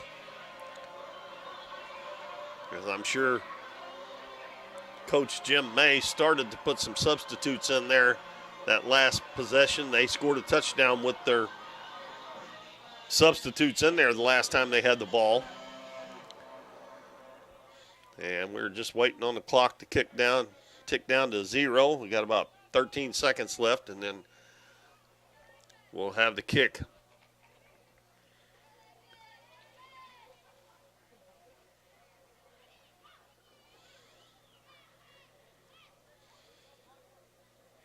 Mark Panagos is their starting quarterback, and he's Mr. Everything on their team. He does everything.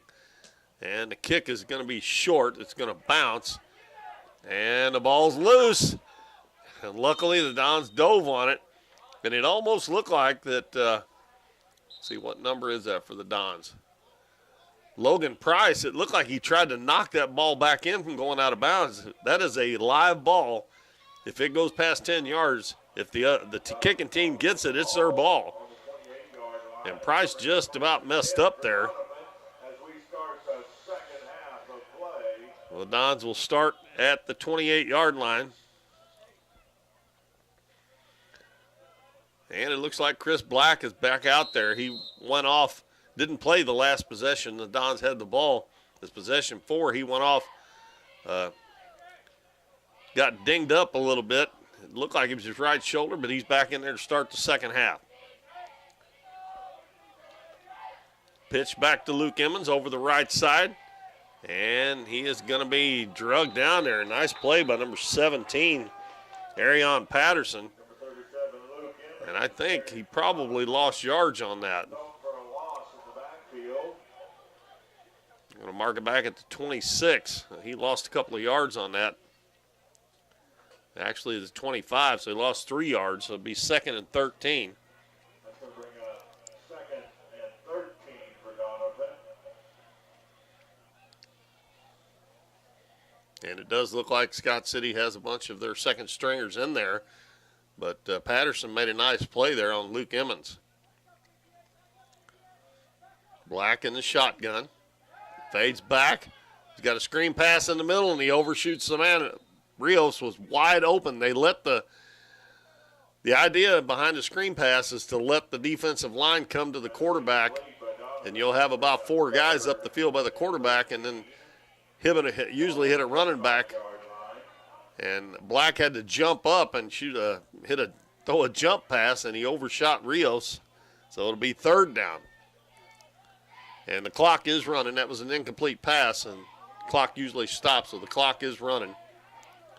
So we'll have the whole second half of the clock running. Black drops back, passes, and overshoots his receiver, and that was Schroeder over on the right sideline, and that'll bring up 4th down.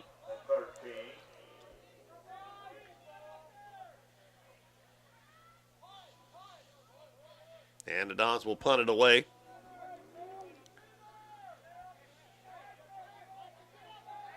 It seemed like that first half took a long time to me. It only ended up taking about an hour and 15 minutes, but it seemed like it took a lot longer than that. Buffington punts it, and nobody back, so it's going to roll down there around the 35-yard line before it stops dead on the 34. And they had nobody back there. I don't know if they were trying to block that kick or what, but That's going to give Scott City their first possession in the second half. that was about a 41-yard punt there for Caden Buffington. And we'll see who comes out quarterback. It looks like number 16, Jackson Gloth. He's a freshman.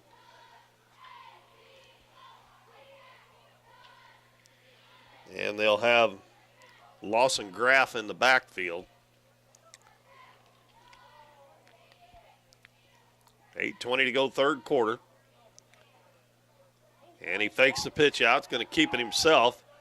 And he's going to be tackled as he stays on his feet and gets out close to the 40-yard line. Scott City's quarterback keeps the ball. They mark it right on the 40, so they ended up being a 5-yard gain. They had to hit him after about 2 yards, but he kept those feet moving. So he's second 5.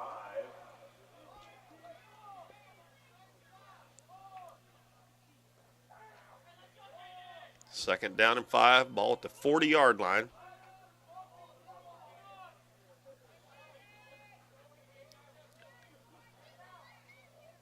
They've been in the shotgun all night long.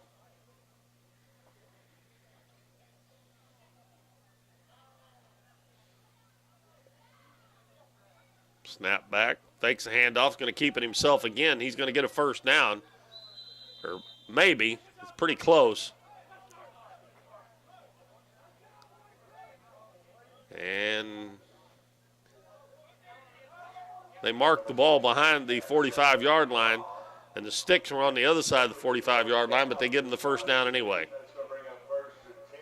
Ball placed on the 45-yard line. Well, Jackson Gloth, the quarterback, who come in here in the second half, carried the ball 2 times for 10 yards, moves the chains.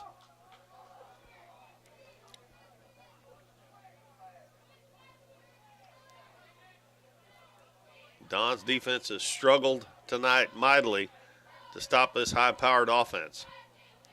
This time a handoff right up the middle and hit. And Joel Ryan slams down the runner. And he got the ball back to the line of scrimmage, and he is still on the ground there as Ryan took him down pretty hard. He does get up. That's Hard tackle by number 33. Lawson Graff. Loss on the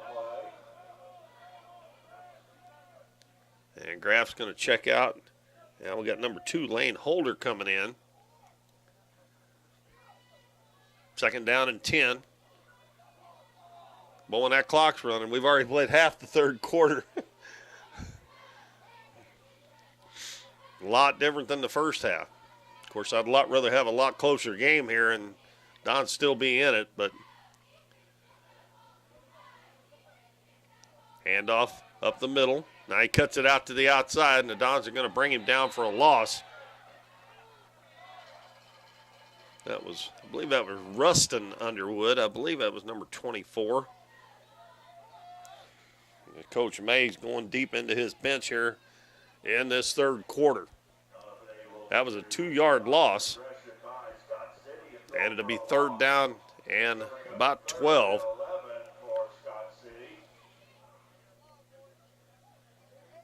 Me and Jim Hunt, the PA announcer, not on the same page here. It is probably third and 11 and a half.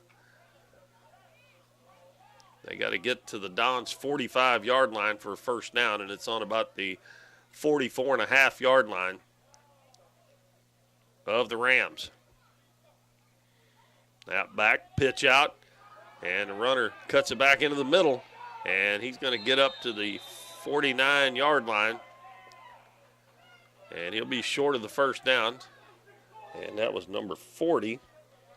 That is Ian Weber. And on fourth down and about 6, they're going to go for it. Nope, they're going to punt. I'm sorry.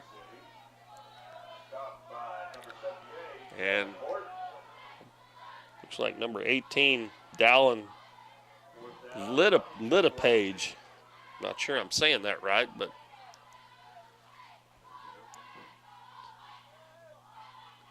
and a low snap. He gets the kickoff, and it bounces right through the middle. And that might have hit a Dons player. I don't know, but I don't think they're going to say it did. So that one only went about 14 yards. Excuse me, 10 yards. About 10 yards. The Dons will have it at the 40-yard line. That low snap caused the punter to have to rush it. And he did get a little bit out of it.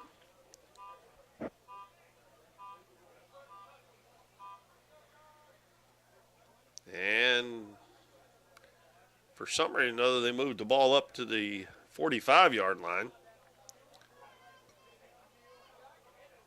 Oh, it must have touched, one of the Scott City players must have touched it at the 45-yard line.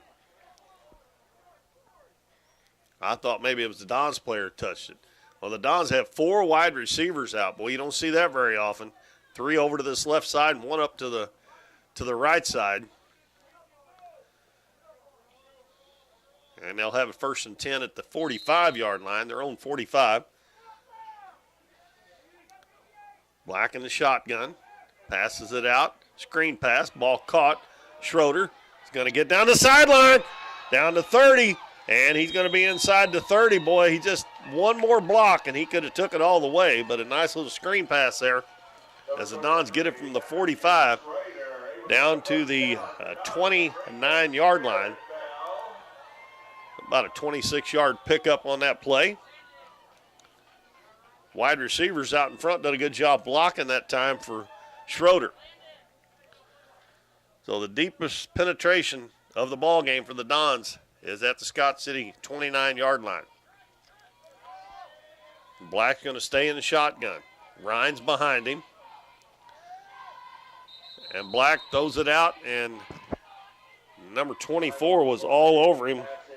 Rustin Underwood, and he underthrew the pass. And it's probably a good thing because that was going to lose yardage. We're going to have a penalty also, and it's going to be against the Dons. And it was illegal procedure before the play even started. So they get a first down, a good play, and then they get a penalty, and pushes them back 5 yards. And it'll be 1st and 15 from the 34-yard line. 3 wide receivers right. Black, another screen pass out. And Gazaway caught it, but he is hit immediately and going to lose some more yards. Those are just two slow developing plays. And Black didn't get it out there quick enough to Gazaway. And the man that was guarding him is the one who made the tackle, so nobody got out there to block him. He loses another yard. So that's going to make it 2nd and 16. Got to get down to the 20-yard line. They go back to all the running backs in the backfield. And a screen pass is caught, and Rios is tackled immediately. They got the pass away that time, but it was a little low, and Rios had to go down and catch it down around the ground. And Scott City's defensive line went through like you want them to, but the second line of defense was standing right there to tackle him when he caught the ball. And we are going to be at the end of the third quarter. That was the last play, I believe. And the Dons will have it 3rd and 16 when we come back, start the fourth quarter, trailing 54-0 to the Scott City Rams. We will take a 1-minute break and be back after these messages.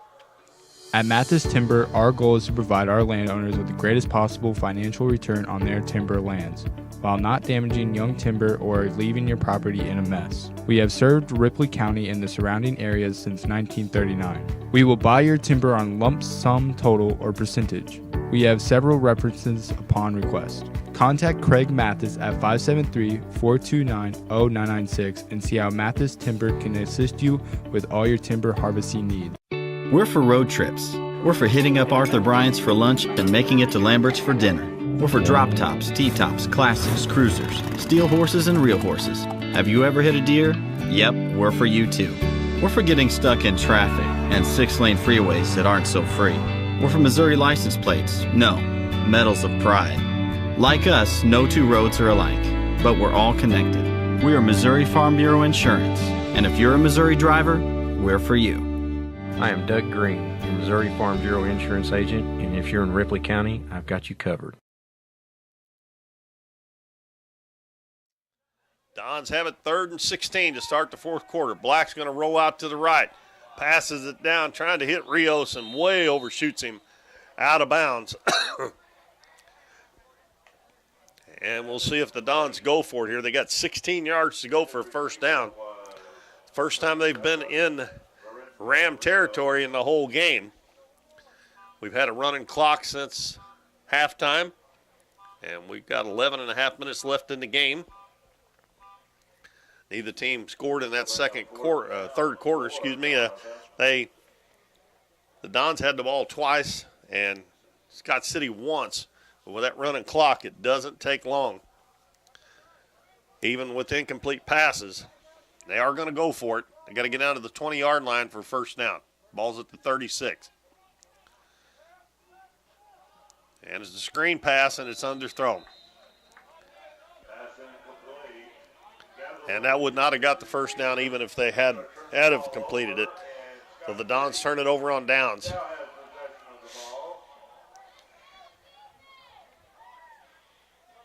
Scott City will get it back. And they will send out Gloth at quarterback again. Unless they have another quarterback listed, he'll probably finish out this fourth quarter.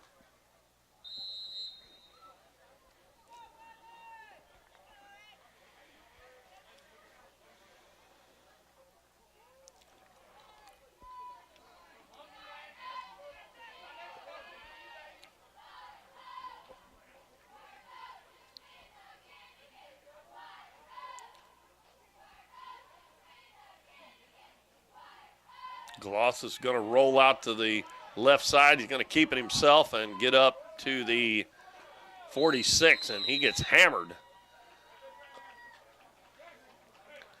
That was Devin Horton of the Dons come in to help on the tackle. He put a hurting on him there. He ended up picking up about 9.5 yards. So it'll be second down.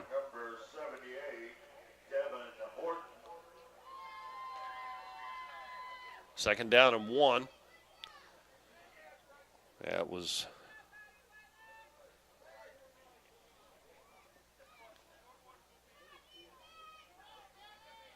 Gloth in the shotgun.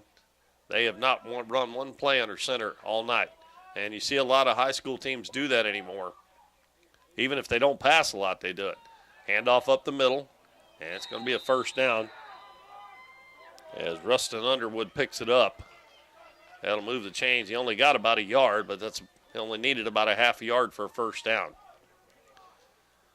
Clock down to under 9 minutes to go.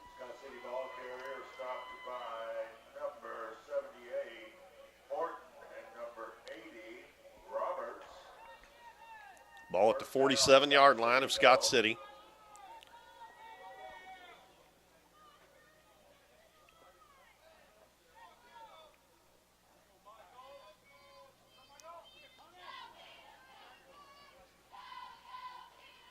Scott City running that clock down to almost nothing before they hike it. He hiked it with 1 second on there. Gloss going to take it to the right side this time.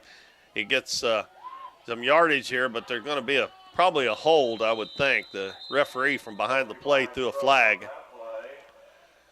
And it is a hold against against Scott City. Loft picked up about 6 or 7 yards, and I think the Dons have another player down. We do have an official timeout on the field. Several times tonight we've had players down. And I can't tell who it is. And up quickly, but having to be helped off is number 70, Waylon Spencer. And he looks like a knee or an ankle, right? Maybe the left him. He's helped off by some of his teammates. They're going to move the ball back 10 yards. And I still don't know how they're counting these off. He only moved it back 9 yards.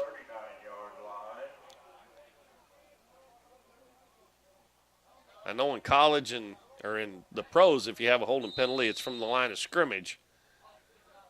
I think it's first and 19 is what they're showing here because the ball is marked at the 39. 8 minutes to play. Scott City leads 54-0.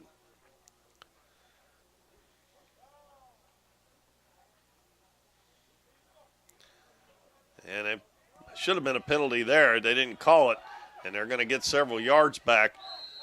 As one of the running backs was moving towards the line of scrimmage before the ball was hiked, but I guess the officials, with the score the way it is, the amount of time left, he didn't want to throw another flag, stop the clock, but he got it back to the original line of scrimmage, so it'll be second down and 10. 10-yard gain by Scott City. Still long yardage, second and 10.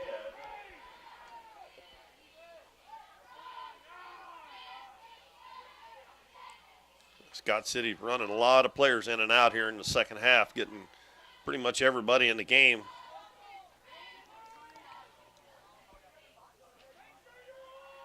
Second and 10. And there's a pitch out to the right side and a lot of running room down to the 40-yard line. Actually, the 39-yard line, it looks like they're going to mark him out. And another flag now on the field. I didn't see that one come in. And that'll probably be another holding. No, that may be a late hit on the Dons because he didn't hit him before he went him out of bounds, but he pushed him, and he went over the top of the bench. We'll wait and see here what they call. The ball's sitting on the 40-yard line, and the clock is stopped with 6:47 to go in the game. Scott City is walking backwards. Sure was a lot of running room there. It may have been a hole somewhere. And now they're calling illegal procedure. That's kind of an odd call. Oh, illegal procedure and a hold against Scott City. And then there was something against Doniphan too. But they're looking over to Coach Lance to see what he wants to do. You got to take the penalty because they gained a bunch of yards. They got a first down.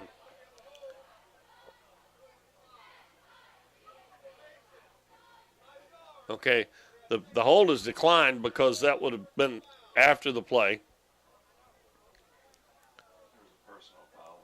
Personal foul on Doniphan. But they're gonna march it back. He's counting off 15 yards against Scott City. I don't understand.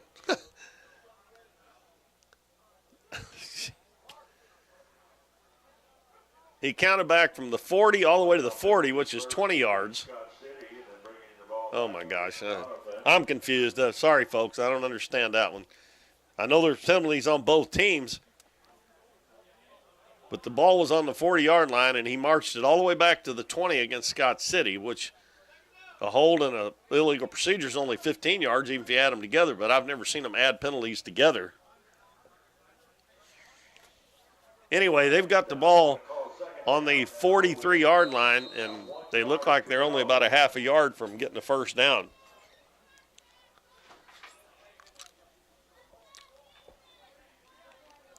After all that, it's 2nd and a half a yard for a first down. And they must have called a personal foul on the Dons for the push out of bounds down here.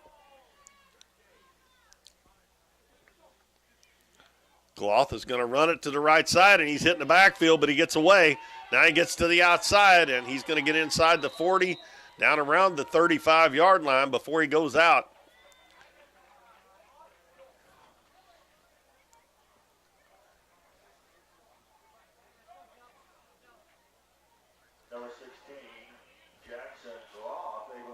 Number 55 for the Dons, Braden Hinton, had him in the backfield, but let him get away.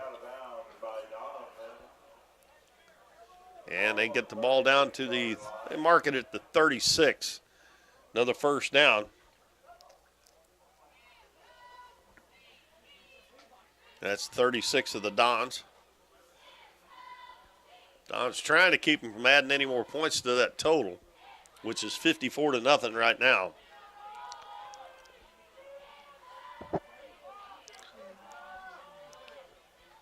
First and 10.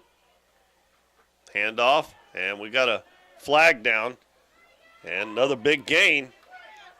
And down inside the 30, looks like about 8 yards, but there's a flag on the play. Matter of fact, there's 2 flags on the play. The referee and the umpire threw one.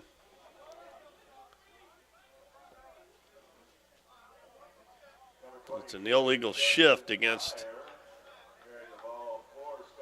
Scott City and a hold against Scott City. So that's got to be at least 10 yards on the hold.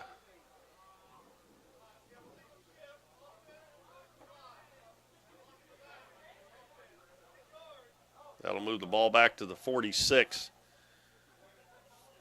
And that'll make it first down and 20.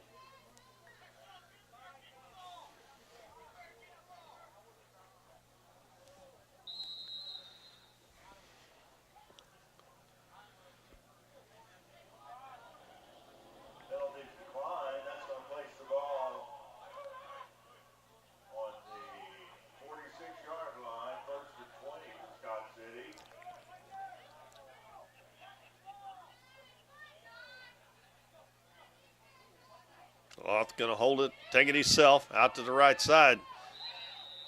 And he's run the ball almost every time this half. I mean, he hadn't handed it off hardly any at all since he's come in the ball game. He got about 3 yards on that one, making it 2nd and 17, down to the 43. He's just taking it and trying to get to the outside, either on the left side or the right side, about every time.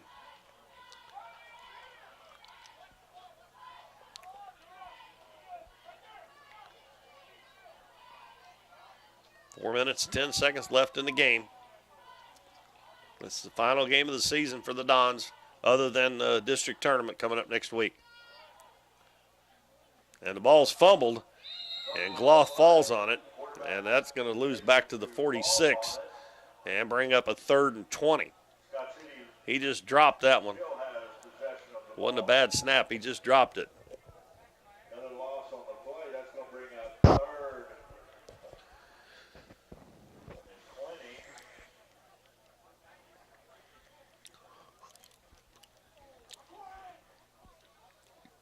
Clock running with 3:30 to go. Even if the Dons hold here, there's not going to be much time left on the clock when they get it back.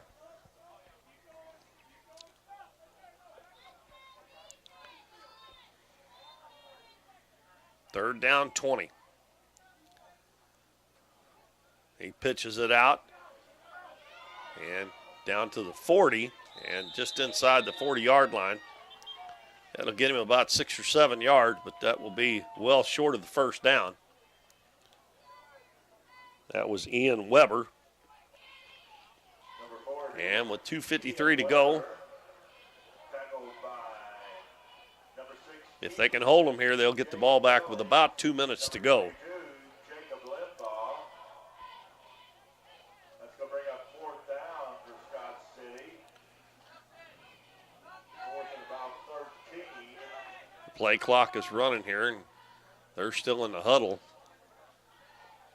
It's down to 11. And they rush up to the line of scrimmage because they're down to 5 seconds. And the ball's hiked, handoff. And number 24 is going to get down to about the 35-yard line. There's a penalty, but unless it was before the snap, nope, it's going to be illegal procedures. That'll turn the ball over on downs to the Dons at about the 35-yard line. Clock running. We're under 2 minutes to go. Well, the Dons will have a couple more plays before this one is in the books.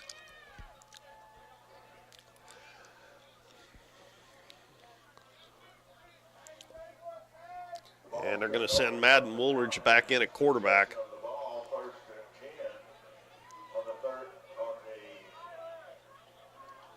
And we're down to a minute and a half. They lined the ball up to 36, but we're going to be down close to a minute before the Dons ever hike the ball. They were really slow about getting out there. And they're still in the huddle.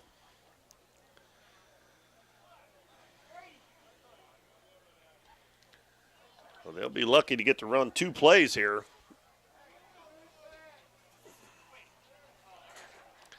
And Woolridge in at quarterback. Handoff. And nice run there. He fumbled the ball, I believe, but he fell on it. That was number 22 for the Dons, Jackson LaRue. Actually, I don't think that's Jackson LaRue. I think that was the one that had the number changed. I'm not sure. Picked up about 3 on the play after the fumble. He actually had a couple more yards, but he fumbled it backwards and fell on it. Well, this will be the last play of the game here with 25 seconds to go. The ball will be snapped. And Woolridge is going to pass it. And he's got a man open. And he's going to get down to the 40-yard line. Nice little pass there by Woolridge. And we picked up about 20 yards on that play, but that's going to be the end of the ball game, folks. 54-0 is going to be our final. Scott City wins it here at Doniphan tonight. And the Dons finish the regular season without a win. Scott City goes to 8-1, and the Dons will play in the district next week. I don't know who the opponent is, but you can find out on Current River Broadcasting. So last home game for several seniors here tonight for the Dons. Didn't go the way they wanted it to, but they faced an awfully tough ball club in Scott City. Do want to remind everybody, December 6th will be the next time that we'll be with you, and that will be boys basketball against the Greenville Bears. And you can keep up that. They've got games before that, away games. You can go to Current River Broadcasting on Facebook or YouTube, either one, and Mr. Matt Morin will have updates on there about all the games that the Dons and Donettes will be playing. So make sure you keep it tuned in there to Current River Broadcasting, but that will be the next time we'll be with you, December the 6th. And that will be at 6 o'clock probably on that evening. And that's not that far away. So that's going to wrap it up for the football season for Current River Broadcasting. I want to thank all of our sponsors. I want to thank Matt Morin, who does such a great job with Current River Broadcasting. And again, I want to send our thoughts and prayers out to Dalton Pennington's mom and the family. Hope that she'll get better quickly. And for the last time for this season for football, this is Keith Bowman. Good night, everybody.